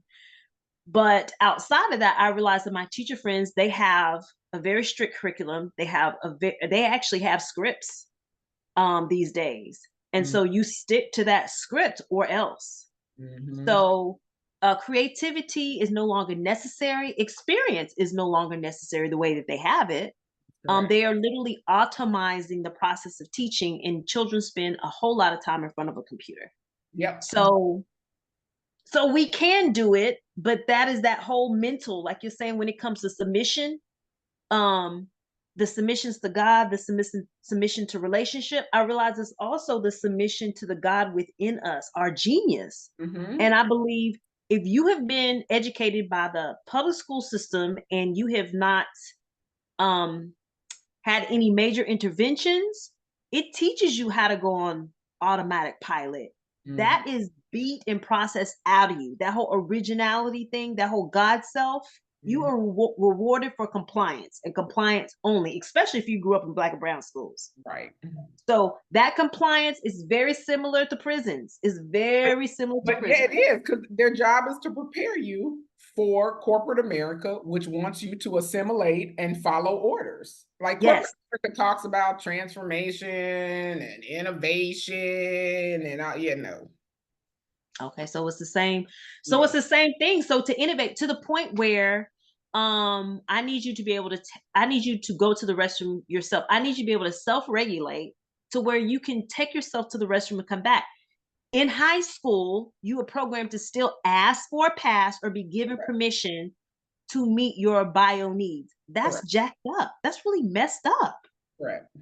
But But that is even in corporate America, really e- even there are people who work from home, and even in the office, who will chat on Teams and be like, hey guys, I'm stepping away from my computer for about 15, 20 minutes. I'll be right back. Why do you need to tell me you are leaving for 15 to 20 minutes? I don't care. wow. And there's nothing, no, very few people have jobs. Now, I'm not talking, now, clearly you in the hospital, patients could die. I get Right. that. You know, you run some correctional facility, fights can break out. But the vast majority of people who work, nothing is going to die or cause massive harm if you are gone for 30 minutes to an hour. I promise you. And they proved that because if something, I don't know if you saw that meme, it was hilarious. This dude is on Zoom and he gets kidnapped on camera. He literally gets kidnapped on camera. And then whoever's leading the meeting is like, seconds later, it takes a good minute. They're like, is Timmy okay? Did somebody did he just get kidnapped? Like it's just extreme disconnect. Oh my God, yes. Oh my God, yes. Yes. Yes. Yes. Oh my God, that's hilarious. That's hilarious. You'll be replaced. Look, if Timmy ain't there tomorrow, there's a staffing agency that could. Let me tell you about how they go replace. I mean, like, so come on, like, I mean, and so yeah. So Serious. what I hear you saying is a really at the end of the day, I think the fear of doing a thing, the change of doing a thing, even if the thing is literally killing us, Literally killing you. literally killing us with our compliance, is the fear that is the fear because all teachers, especially us Black women, um, who generally teach the hardest of the hardest population. Most of us do not teach children that show up and sit down ready to work. That's just not what's in the job description. Right. If we can do that, we can teach anything, anybody, anywhere. Yeah. Um, but it's the devil you know. If I'm treated this way here, how will I be treated somewhere else? It's the trust factor. Do I trust myself to have this ability outside of this environment? Can I submit to the God within me that tells me where I can't? Gracie, I moved Gracie to elevated places. She is at it's actually in the home. She Sister Melba started in the home, then she went to a what's that called? A office space, whatever, retail space. So the school for 10 years was in a place off Bondron. And Oh, after COVID, she moved it back into her home. okay. So in essence, even though it's a private school, it's definitely back in the home. Okay. And I've watched this woman because my nephew graduated from this school, and my other nephew's still there.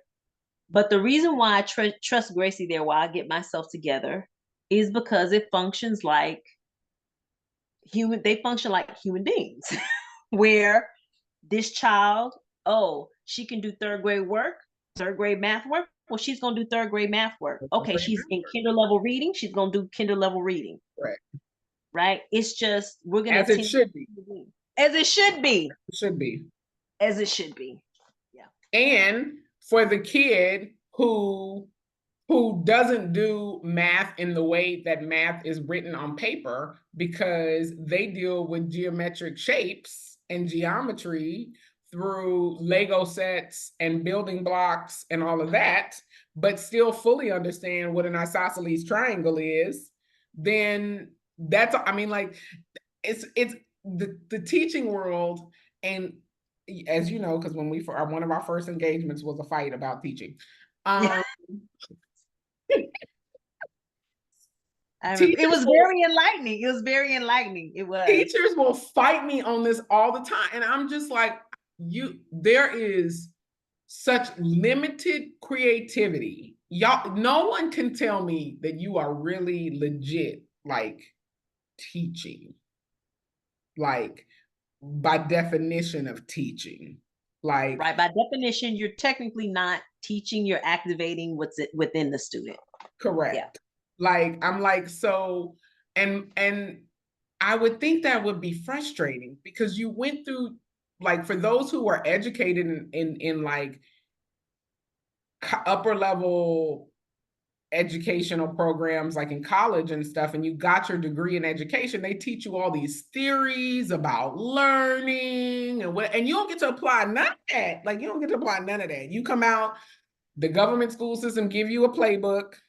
They'd be like, here's the curriculum. Here's how you will teach this curriculum. These are the things that you will not say about this curriculum. Like, you will not say slavery. You will not say whatever, whatever. You will not. And then you will test, and then you will test according to this. Then you will test again and And then you again will and test again. again and again and again. Like, I'm just like, there is so much being left on the table by teachers. Yeah. And it's really sad, I think. I really think it's really, really sad.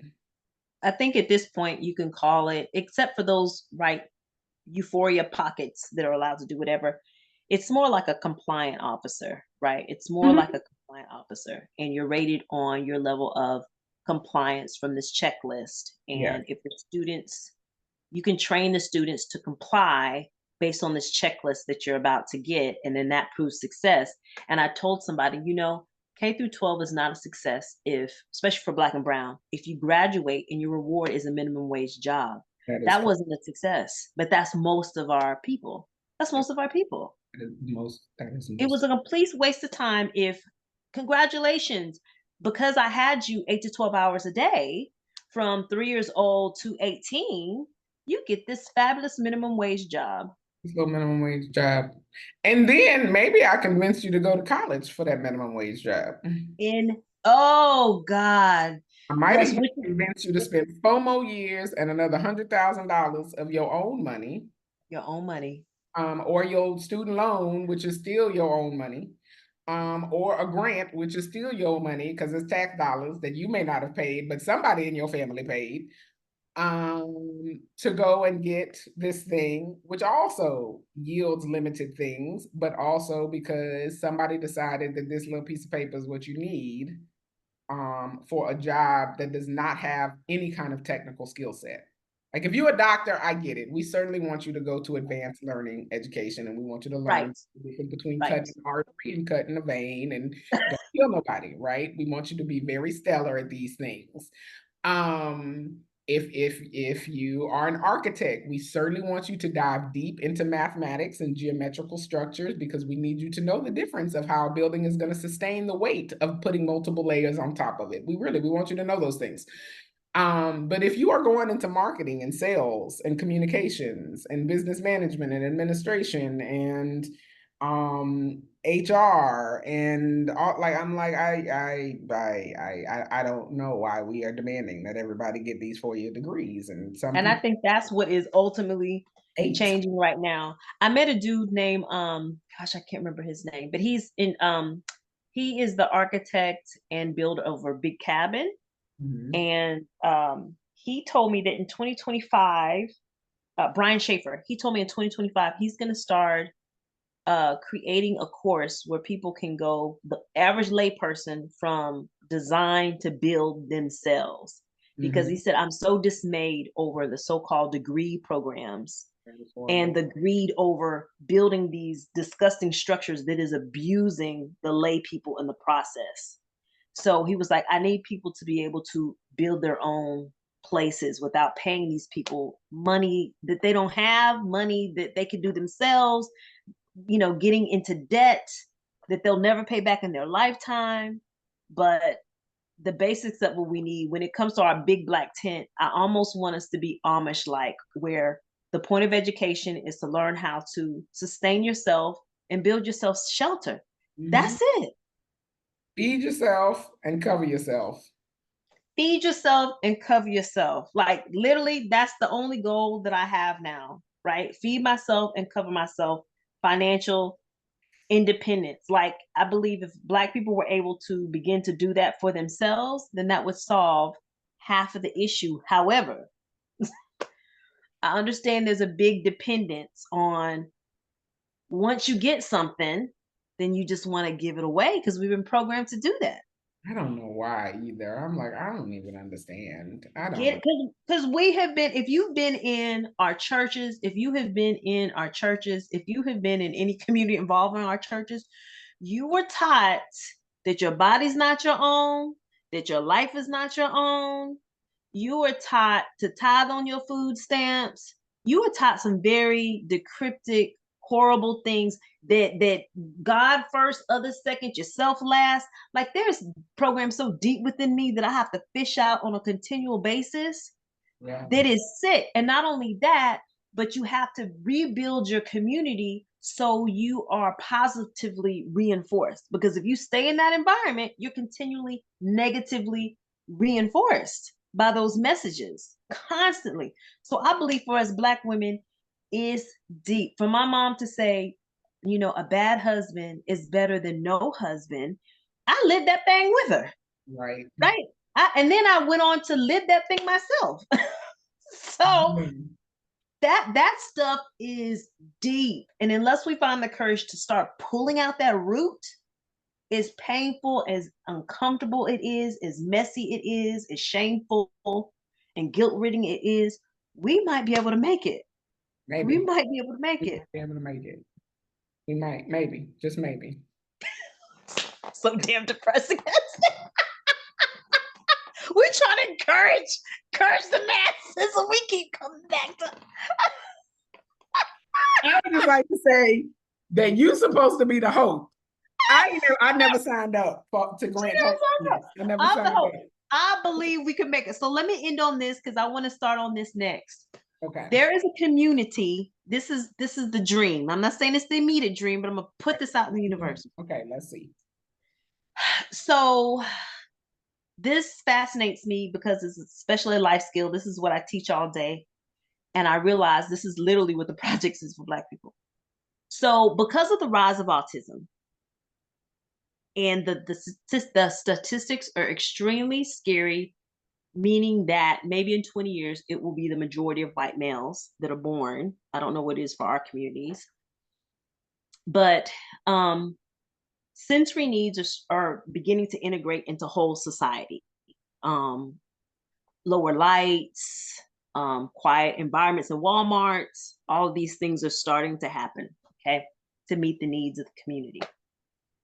Well, because it's mainstream, right, and it's affecting money and communities, there are starting to be, there's one in San Antonio, and I heard one being built out here in Pearland.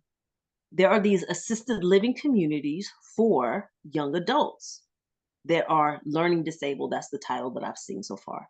Okay. Alvin Community College, St. Thomas, a couple other universities are being funded by Texas Workforce Commission to offer these services. So what this looks like is, I've learned, in Black communities, it's called Section 8, right? You get lottery for housing into apartments or homes, wherever they may be, which is usually, unfortunately, in a lot of places, is not good, right? Well, they're starting to take their Section 8 money and they're building multi-unit properties that are likened to assisted living facilities for, right, elderly people, except they're for younger learning disabled people. Okay. So what their facilities are looking like are a nurse, a staff nurse, 24 hours a day, an environmental specialist that goes through the apartments to make sure you have what you need, that everything is clean and proper. You have a volunteer churches who do Bible study on Wednesdays. Throw in There the Bible. is, you said what? Gotta throw in the Bible. Gotta keep the Yeah, Bible. throw it about. You also have transportation to get you to Walmart. They have Texas Workforce steps in to do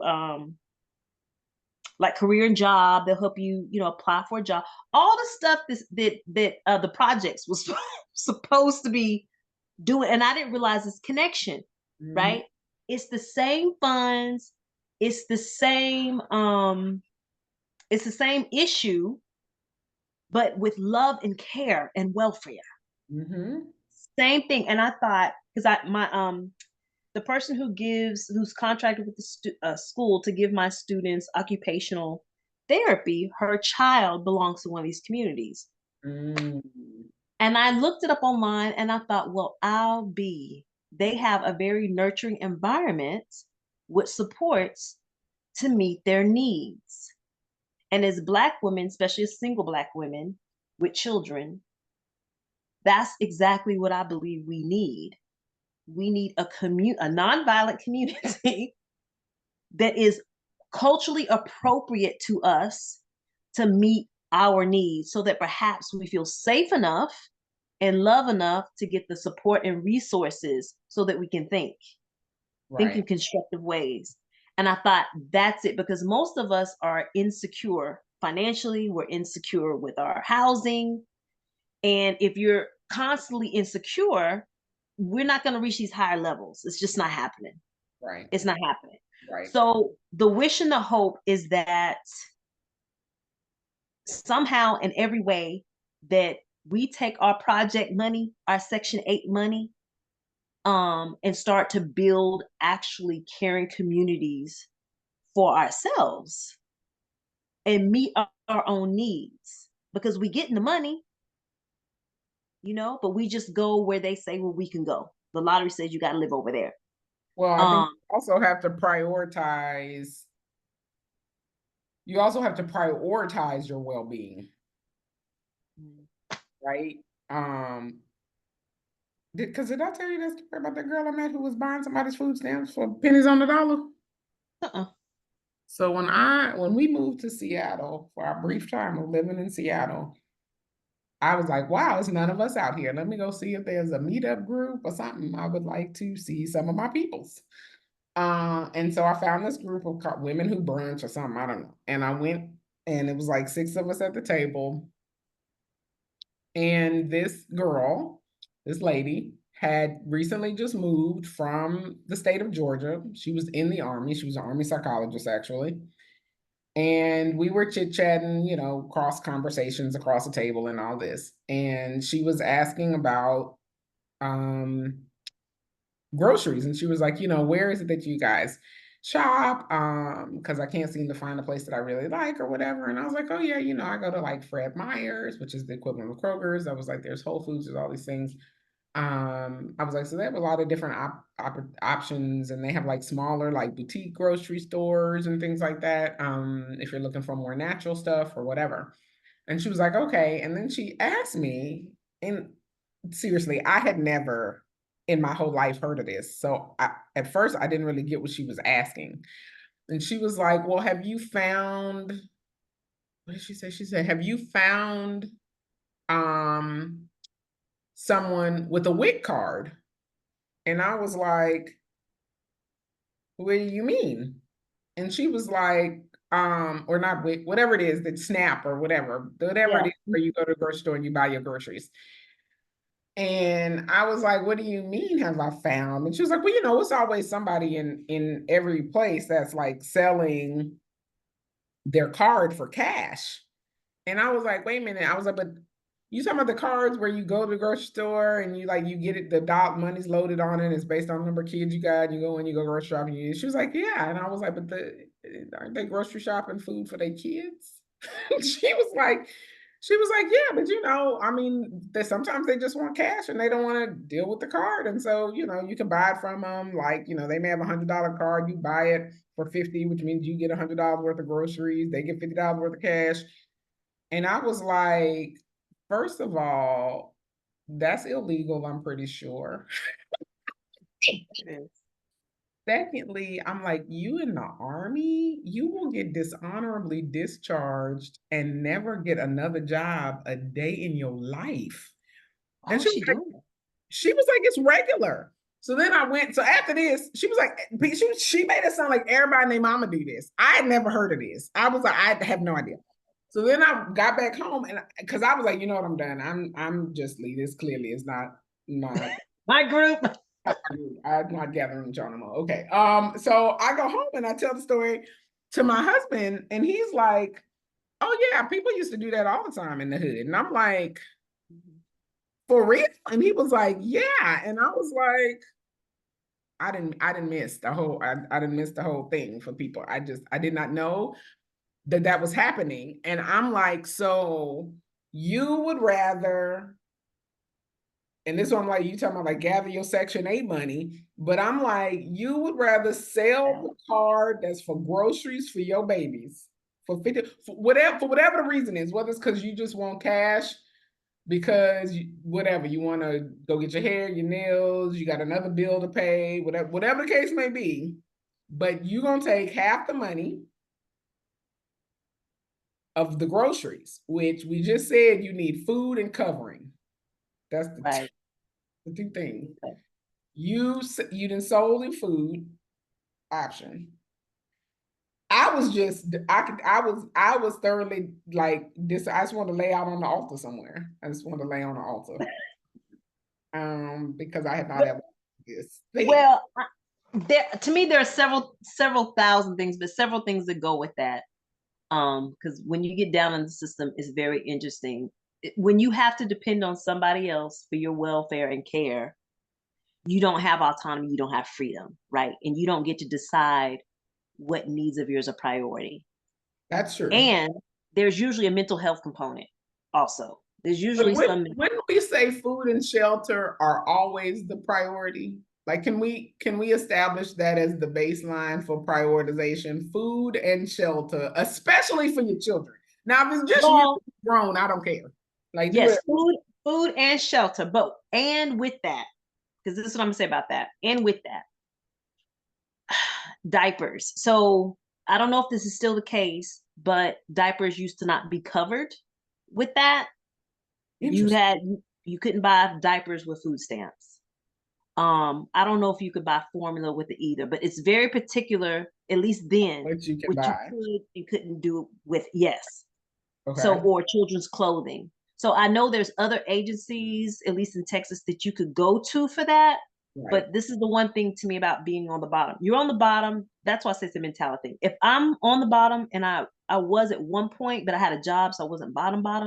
Mhm. Um, you are not free, right? You are not free. You have to ask permission and go to several different entities to get your needs met. So one person does the diaper, one agency, and they have the power to say yay or nay, right? Or Right. decide how much you're using and then accuse you of using more than your allotment or what you should, That is right?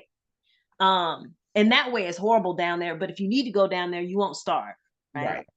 The other thing is there you get a lot of money on food stamps. I am amazed and I miss the amount of money that I was given to feed myself and my children because I literally cannot afford to feed myself that way if I'm not on food Okay, so let stamps. me tell you. Okay, so let me tell you. But this is okay. So I did I did a test. This was many years ago on Facebook because uh I had this thing with this doctor. We had gone, a family member of ours went to the doctor. They were not doing great health wise, and the doctor was like, "Well, and it was public health care and all this other stuff." And the doctor was like, "Well, yeah, but it's oftentimes hard for people on public assistance to get the food that they need so that they can improve." And I was like, "Doctor, are you telling me that if I'm on public assistance, I don't have access to quality food?" And he was like, "That is correct." And I was like, "I Yeah, they don't." do in Houston. I was like, I don't believe you. So after that, I was like, and I told him at that time, I was like, I am going to run an experiment because that's the kind of person I am. And so so I went out. I went out to the state of Texas. My cousins thought this was hilarious. I went out to the state of Texas and I said, okay, we're two grown people, but working minimum wage jobs, $7.25 an hour. I put that into the calculation. I put in our rent, which was like one apartment unit for like six. This was many years ago, so it was like $685 for an apartment or Ooh, seven. that was so many years ago. For a one-bedroom apartment, $700. I was like, okay. And then the state of Texas told me, okay, well, you don't qualify for food stamps. Okay. But we have organized a proposed food budget for you so that you can budget your money in accordance to feed you and your partner. I was like, okay, great. The budget was like $310 or 300 and some odd dollars. Like For the low month? for the month. That's a lot to me, but yeah, okay. That's what people say. Okay, now I'm just okay. So that was a little to me because I was like, so I went out to Facebook immediately and I was like, hey, running this experiment, state of Texas, gay, and I took screenshots and everything. So it was up there in perpetuity. And I was like, they say that I don't qualify for food stamps, but I get this much. I was like, first of all, are people feeding people on this much money? First of all, because that was not my lived experience at that point in time. $300 a month for two adults. I mean, that's not starving. I used to go in the grocery store. We go in the grocery store. We drop more than that in a week. So I'm like, I don't understand what this is, but okay, let's figure it out. I want to see how many other people this is their lived experience. So they were like, yeah. So I was like, okay. So they were like, and a couple of people in my circle or whatever were like, yeah, and we got two kids, and that's probably what we spend. I was like, okay. And I think they may have said they spend less. I was like, I don't know what y'all doing, but okay. So I was like, okay, here are the rules and parameters of my experiment because this doctor said you can't eat healthy. I was like, so first of all, on this $300 for these two people, I am going to only eat organic food. Oh, okay. Nothing else. It's all Really? organic. And I'll say, well, I'm gonna run this experiment for 90 days. And I'm gonna tell y'all, I'm gonna put receipts up, I'm gonna put the meals up that we make, I'm gonna do all this stuff, and we're gonna see if we able to make it or do we So die. stop it. That means you made all your meals. It does mean I made all my meals. No, we Somebody actually ate out a couple of times. We did eat out a couple of times. And I Okay. put the little receipt from us eating out. We like went out and had salad and whatever, like all that. So I put the little receipts and all that. And we came in under budget every month. We shopped at Whole Foods and we shopped at farmers markets because at the time farmers markets were taking SNAP cards It was real cheap then. and Yeah. EBT cards, I think, or whatever they call it. But like the little Real Houston, cheap. the Okay, Houston yeah. East Side Market used to have a sign up that said now accepting whatever. Made all of our little meals and all that, came in under most months, had really good meals. And I was like, so then this isn't factual. Like you can actually feed yourself quality food. Now, whether you know what that looks like, Or if it that's a tastes different like. story, right? Yeah, that's a different, whether you know what it means, the difference between quality meat and bar S hot dogs. Right. Right. Right, that's a different story. Right. But you can do the thing. Now, when you say organic, I guess I'm like Certified organic. certified organic. USDA certified organic food. How much did you? And this goes back to right diet and habit. Were you eating 3 meats a day? What type of meats were you eating? So we used for breakfast was eggs.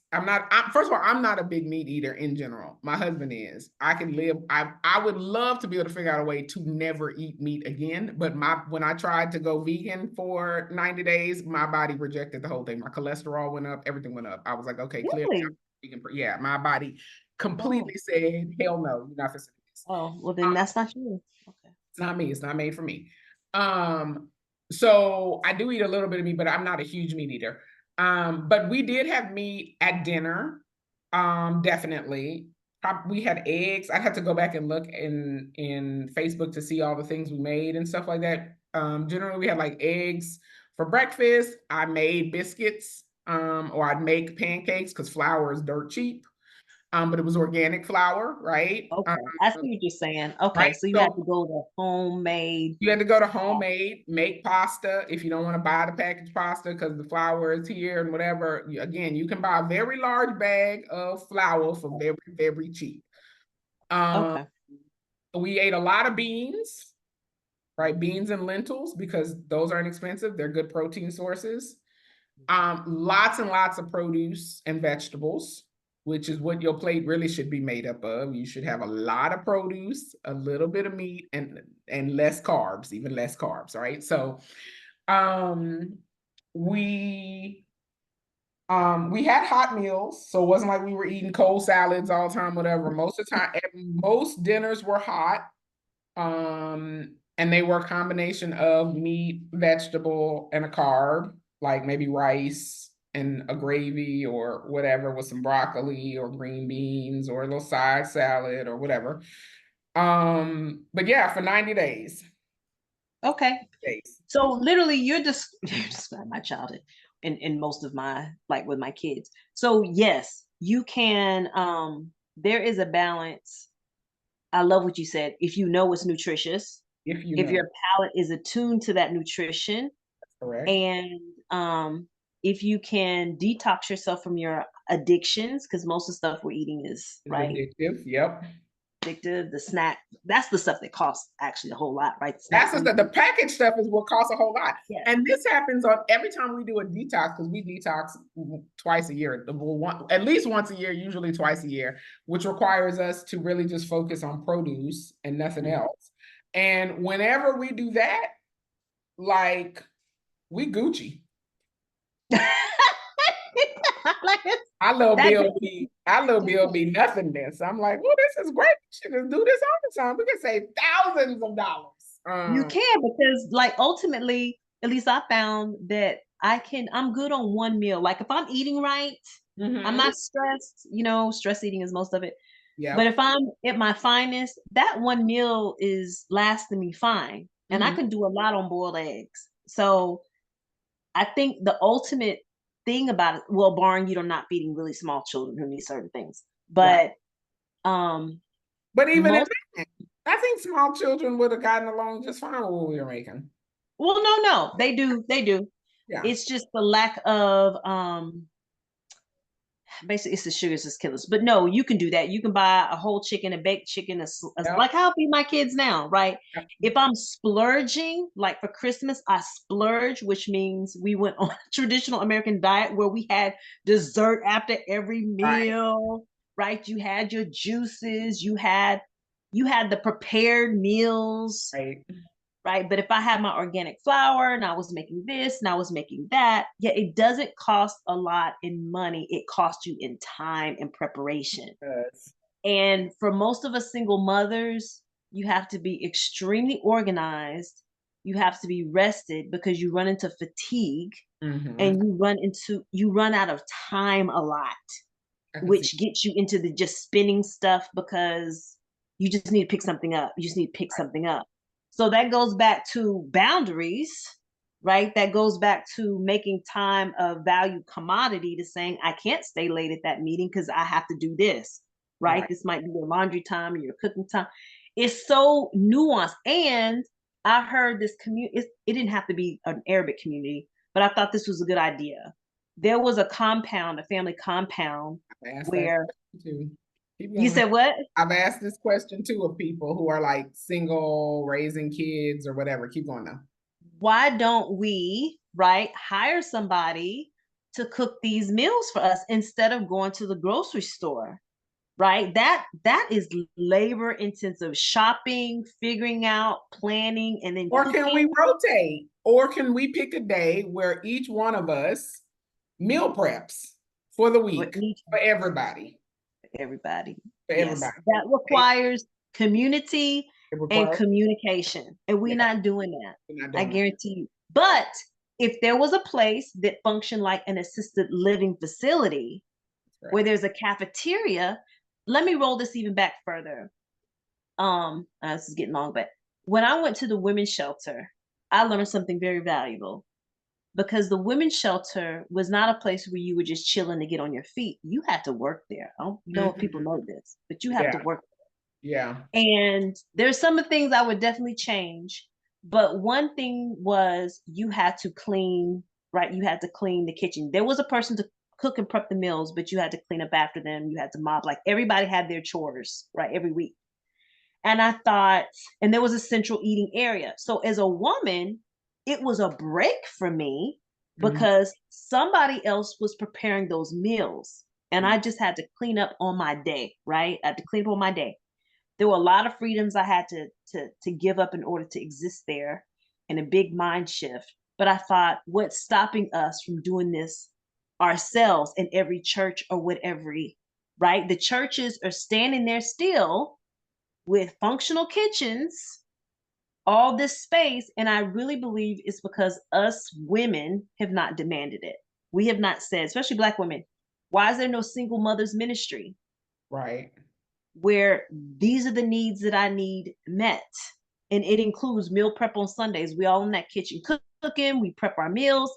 We could put some laundry services in there. We all do our laundry, Somebody could fold be it, go helping the home. kids and doing activity with the kids and whatever. Right, Right. right. But While to you me, that's teaching the also kids. like, you don't even need a church to do that. To me, that's just like a compound. Like, you don't even need a compound. Like, there was a It's a story. multi-unit apartment complex where It's we a all multi or live, duplex. or duplex. I'm like, there was on Instagram, there was these two women who, I guess they were friends, or like in the same circle or whatever, but they both had children, they were both single, and they just decided that why try to, like a lot of times people make marriage decisions for financial reasons. They like, look, I ain't gotta, we gonna split the cost of this house, we gonna split the cost of whatever, right? And so they go into things, oftentimes, I like this person a lot, I could probably live with them, let me marry him, we're gonna split things, we're gonna do tax credits, we're gonna do the whole nine.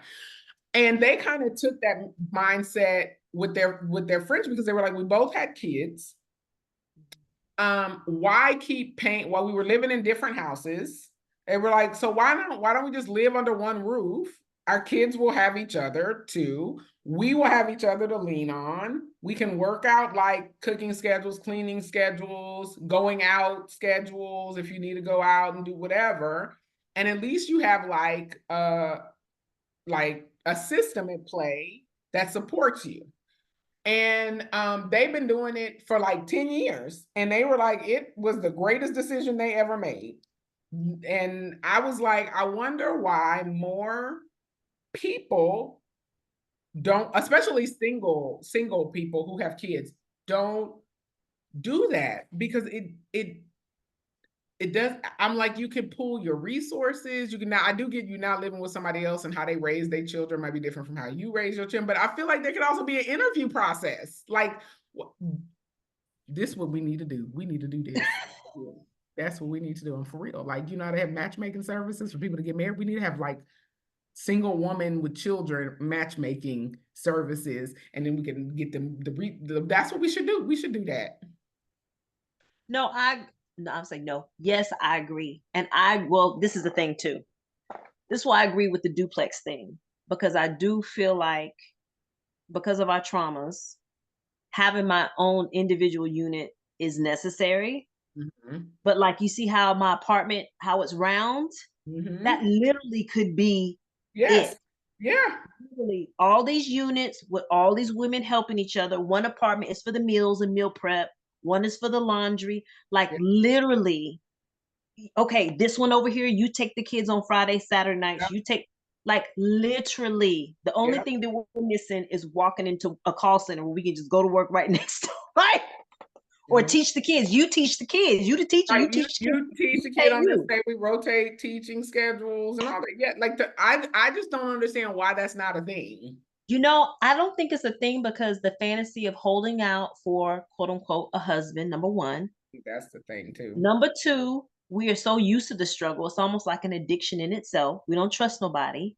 That's And fair. number three, because creatively, no one's put it together. No one has put this together, or we would have done it a long time ago. But I think that we're ready for this because It's what we're suffering for. We can now afford to take care of ourselves. But like, what would be the rules to the thing? Because I think also like this goes to like shelters and both women's shelters, but even like just regular like shelters for like homeless people. A lot of homeless people don't go to shelters because many of them don't want to abide by the rules, right? Like, Right. I don't want a curfew. I don't want to have to be here by 10 p.m. I There want have to be to be rules. out till Right. midnight, right?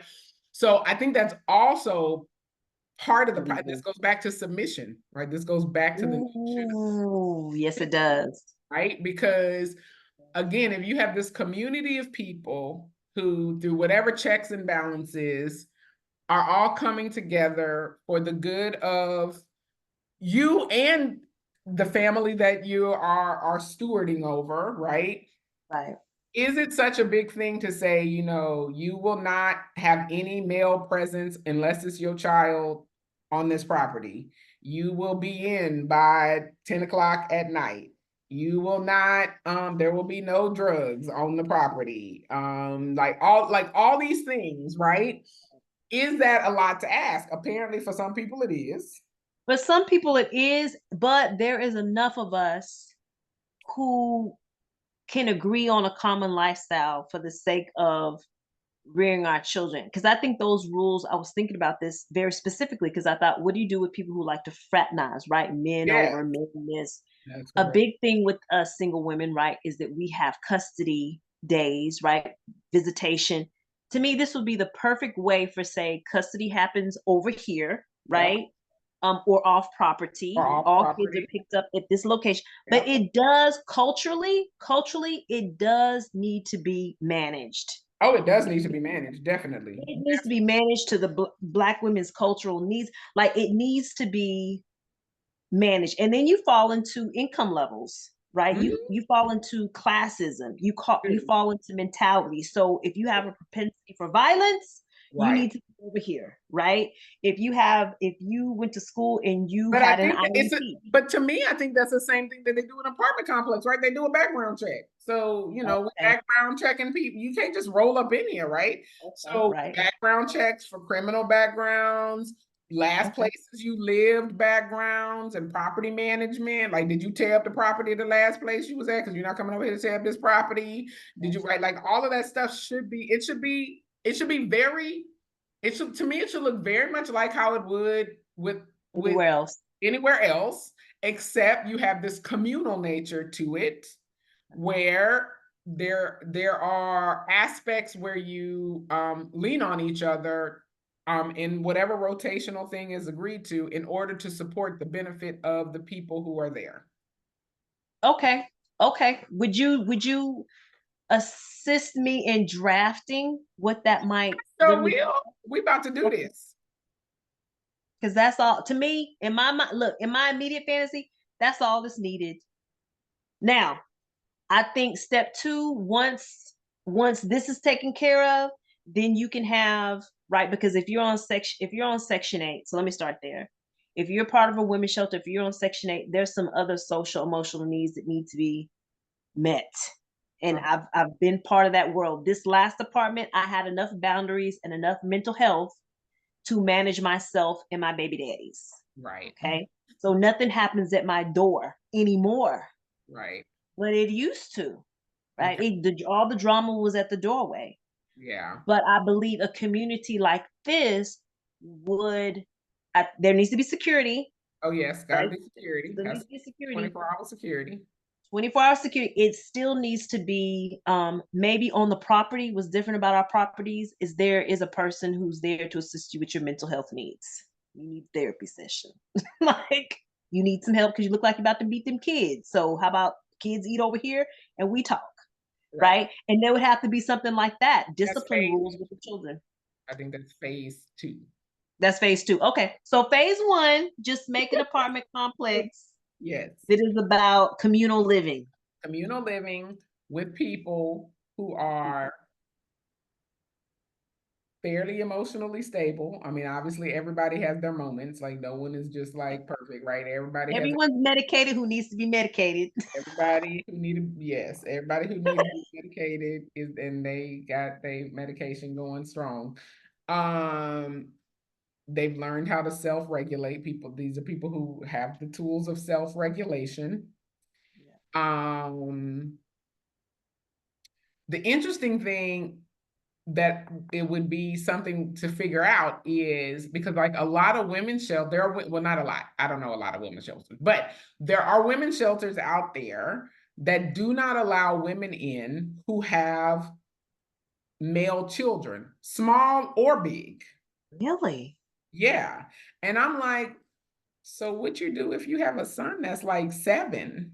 Like I get it. I do get that it creates an interesting dynamic in a space if you have a 16-year-old son.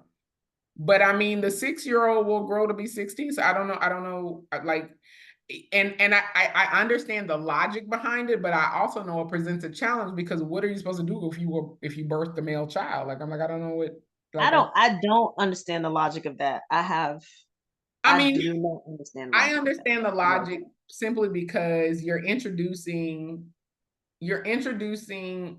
a male into an environment of women who likely have been traumatized by men. But And when not if they're I talk, children. uh, your baby daddies was somebody's child. Yeah, but I guess okay, if the child I like So the I'm not shelter talking I about went, like a 6-year-old, but I'm like, what if he's 15? but yes, I And have seen rules. what if he a 6'5", 210-pound 16-year-old? Well, what I have seen is if you have teenagers, period, you either there had to be room enough for you to have your own unit. Like you weren't in the Right. unit with the women with the elementary age kids. If you had teenagers, there was a separated, limited amount of space for you and your teenagers, Okay. right? So I agree with like, yeah, because teenagers present a different problem because if they were in that environment as teenagers, well, Yeah, then I they don't know might what your enact the same propensity thing. is now. Yeah, Right, I don't know what lessons you learned and you decided to right. keep. Right. So I understand like if there's a teenage unit, then teenagers have their own issues. In the one I was in, there was a teenage unit. So you with your teenage kids were back there. Right. Um, Everybody else who was right small enough to be handled was someplace else. What I did appreciate though is that there was a male that was going to be on property, such as a maintenance man. They alerted you. There's a male that's going to be on the property today. Right. With that said, there were some women there who were so traumatized and so vile, right? Understandably, it would have mattered what sex they were because they had extreme traumas and they just need to go to Bentab at that point, right? Right. And they did have systems. They did have systems for that. But you were right. If it is a male who is 16, I believe that they just need to have a separate teenage unit because girls today They they can be fast. very they can be just as hard as the males, especially if they identify that way. That's correct. Well, Um, and even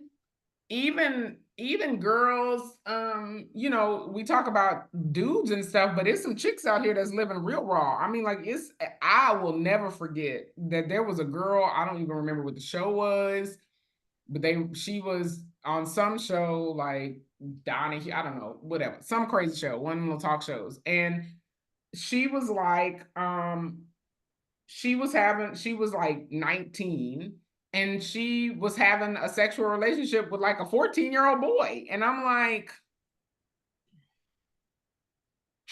like, you're a pedophile. You are a pedophile. you know what my wish is? My wish, and this is probably gonna sound very maybe even Nazism, I don't know. I wish that every adult, when they exhibit those behaviors, and maybe even before, had to take a full individual evaluation. And the reason why I say that is because having been a special needs teacher for this long, we often service parents who were sped babies or should have been. And I say that because you cannot tell just looking at kids.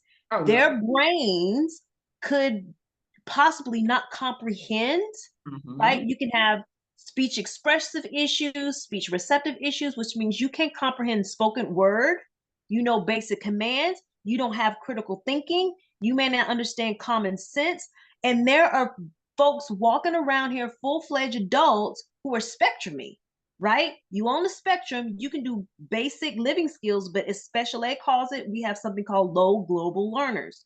You Hmm. have people who can go to the factory and do rote types of work, Right. But like the babies I teach, once they become 18, they're literally not 18 in their heads, Right. right? I did have a fifth grader trying to have a relationship with a first grade boy. He was Mm-hmm. cute. She was one of mine, though, Mm-hmm. right? But there's a lot of that going on because we really have not giving them a test to show us what their brains are doing. And I believe, like, even maybe with this project, everybody has to take a full individual evaluation cognitively, Oh yeah, definitely. of where you are, anxiety levels, defiance levels. They need to know social adaptive behavior skills. Some of these boys walking around here have no adaptive behavior skills, especially if you have autism, which is on the rise. You may not, you remember Lenny from Of Mice and Men, Mm-hmm. right? And he ended up choking that girl or killing that girl. And did Okay. not know what he had done? Yeah. There's a lot of that walking around 6'2", flat footed, fine, but you got a little something Mm-hmm. Love, it's not quite. It's not going on, quite. right? Yeah. Something ain't right, and it's not. We were But we raised. also don't, so that woman who was on the show, who was Mhm. sleeping with a recently turned 13-year-old, but she'd been sleeping with him since he was 12. Um, that no one has a problem, and you see it all the time, even in school systems where you have female teachers sleeping with their junior high boys or whatever. No one thinks that's a problem because they're like, oh yeah, dap him up, he got the teacher and all this other, and you like, no, you wouldn't say that if it was a man doing that to a woman. Like, what is the problem? Like, what? That's a problem, and unfortunately, in teaching today, the way teaching is set up, teaching it what it used to be, because most people nobody's going to brick and mortar that gives you check and balances, right? To me, brick and mortar gave you, it was more about an education of socialization. You had to Right, figure out how to get along with people, and you had to figure out what to do with yourself in the world. Now I can literally sit on the bed, my 18-year-old self, get a 4-year teaching degree, and then show up to teach kids when I have no social skills whatsoever. none, None. zero So, appropriateness. right, you don't know what's appropriate. You don't know what's inappropriate. You really don't have command of the English language you up here teaching, but I digress. I digress because you don't have to really speak to anybody. Right, So, my thing is, if I grew up on Cardi B and them, that is correct. and Sexy that's my red, norm, sexy red today. Oh my God. it's sexy red. And I don't see, and based on the algorithm, I only see what my interests are. Mm-hmm. And God forbid my mom was a little similar, Mm-hmm. right? Then I honestly take my ignorant self into my ignorant environment. Mm-hmm. So I'm not saying that she shouldn't be held accountable and responsible. She should be. But I also need you to take this test because Yes, everybody gonna have to take some type of psychological evaluation. I Like, need to meet you where you are, right? So if we're I not can we're meet not you meet you at all. or not meet you at all. But unfortunately for us in our community, a lot of us, we end up around because we're so close to it, like usually as a crackhead in every family. Um, we end up closer to the trauma than anybody else's community because we're so locked in with each other, right? Our community is a little smaller unless you have been learned to change and expand, right? It's usually our uncle or our cousin them, or it's not far away, is what I'm saying. Like distancing ourselves means distancing ourselves from our family. Yeah, that is correct. Which and I mean that was kind of how I was raised. Like we saw family on holidays and things like mainly Thanksgiving and Christmas. But other than that, I didn't see my aunts and uncles, right? They was in some other part of the, country, Louisiana, wherever. We were in Texas. Even the ones that were in Texas didn't really spend much time with them. My mom was very insular in nature. She was like, "This is your nuclear family. This who you know. This who you spend time with."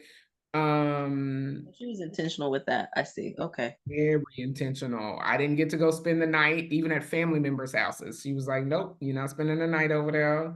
You can go say hi to your cousins while we here for Thanksgiving, and then you can come run on back to this hotel room with us." Oh, she knew what she was keeping you away from. So I really, really applaud her with that. Phase two is and maybe this, I don't know, maybe this is optimistic, but there's got to be a way for the sake of the children how to get people the help that need the help because they're there, because that type of mindset is becoming the majority. Mm-hmm. It's becoming the majority. And so the encroachment is all around us. It's not just, oh, them over there. Right. It's the entire school system walking Right. around like zombies. Right. Right. Right. So, but yes, first put the oxygen mask on yourself. On I agree. yourself, please put the oxygen mask on yourself, because if you pass out, then somebody gonna have to try to fix you. So don't do that. On yourself. Well, I'm game. I'm game for this because I'm living this. I'm So here for it. I'm I'm here. all I'm here for helping put all the proposals, find all the funding, do all the things, all the in. things. Okay. Okay. All right. We'll figure this out. Do So it. that would be the end of this very long history of how do we get hope back to the Black matrilineal line and all the stress tests involved. Right, right. Oh my God, that's hilarious. That's hilarious. Oh my God. Yes, yes. And Without it becoming a what's his name? Without it becoming a Jim Jones, oh, plot. We're not no, we're trying to not do doing that. that. No, we're not doing that. First of all, there will be no Kool-Aid drinking because it's sugary. That's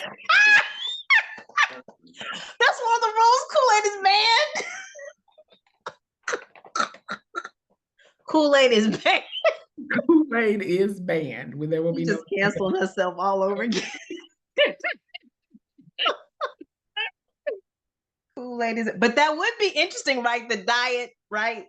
The food, the Mhm. menu of the food, But like yeah, I mean, I think lettuce. those would be all the things you got to lay out in the explanation of like this is, and it's almost like an experiment, for lack of a better, like they call America the experiment, the 250-year experiment, right? Like this would be the experiment. These are the guiding principles and rules, and we understand that there are environmental impacts, so we want to try to remove those, which are in foods and what you eat, drink, medications you take, all that stuff. You want to try to minimize the social impacts that happen from what comes into your ear and eye gate. You want to try like all of those things, right? It's almost like, there's that school, not the KIPP Academy, but there's some other school. I think it's in the DC area, and they basically keep the kids there. They're there for like almost 12 hours a day before they go home or whatever. And they did a thing on like their first day of school or whatever, and it's really cool. They had like this, they have all the kids in the auditorium, and they have all these games or whatever. But they have a it's very rigid around the protection of the kids and what will and will not and all the things. And I almost think that's what you have to do. Wow, that's interesting. Okay, well, yeah, I'm up for this experience. I'm up And for this. again, similar to an apartment complex. I mean, like there are rules, and I just had to get I have a client in Dallas, and I'm going back and forth with her. I was like, this is stupid to be in a hotel. I'm just gonna get an apartment. And I hadn't seen an apartment lease and rules and regulations in quite some in several years because we bought a house or whatever. But when I was reading through this, I was like, child, y'all got a lot of rules here. Okay, but yes, and they made your initial, You right, they do. right? So it's not, again, it's not a crazy notion. But rules help to make sure that everything is applied equally and people know what they're getting into and they know what the boundaries are. Look at that. Oh, the boundary. Oh, I love it. Maybe that's what should be called, the boundary. The boundary show. And then when you step outside in boundaries, you can take them right on back to that little rule. You'd be like, you see this rule right here? You violated that rule. So now we got The boundaries. That's because that's what we don't have. Okay, so okay, that's what I'm gonna call it. Okay, it's the boundary. We going to the boundaries, y'all. I live in the boundaries, not the boonies. The boundaries. boundaries. Yes, yes, yes. So yeah, Okay, I'm game for it. It's just boundaries. That's all that is. it's boundaries. It's boundaries. Okay. And people can either sign up and ascribe to them or not. You have choice. All right. Okay. Come on, living word. Come on, living boundaries. Come on, living Bible. I like it. I like it. We living in the church now. We understand that as a community, right? We living in the church, and the church has boundaries. Okay, so the living word. Here we go.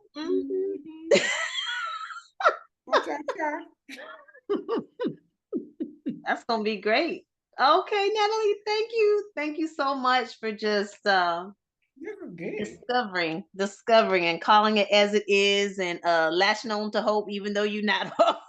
Not the hope one. You are the hope one. You are the hope one. But look how your hope then permeated.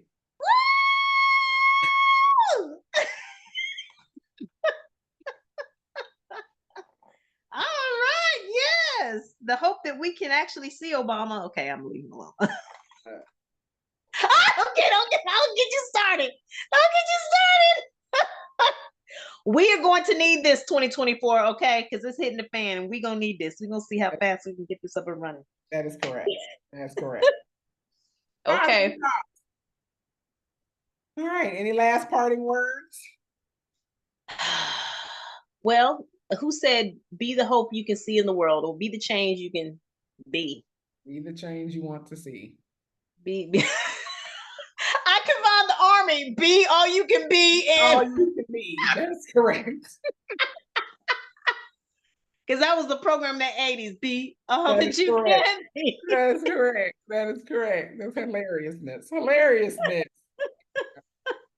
Too funny. Oh Lord, it's deep, ain't it? That programming is deep. It's deep. It's deep. It's deep. It just came right back, just like that. Like that. Just like that. Oh, I guess that's it. Just blessed be in all that we do. But it looks like it starts with the seed, and then it just manifests outside of ourselves each and every time, for better or for worse. Yay. Thanks, everybody. Thank you. Bye.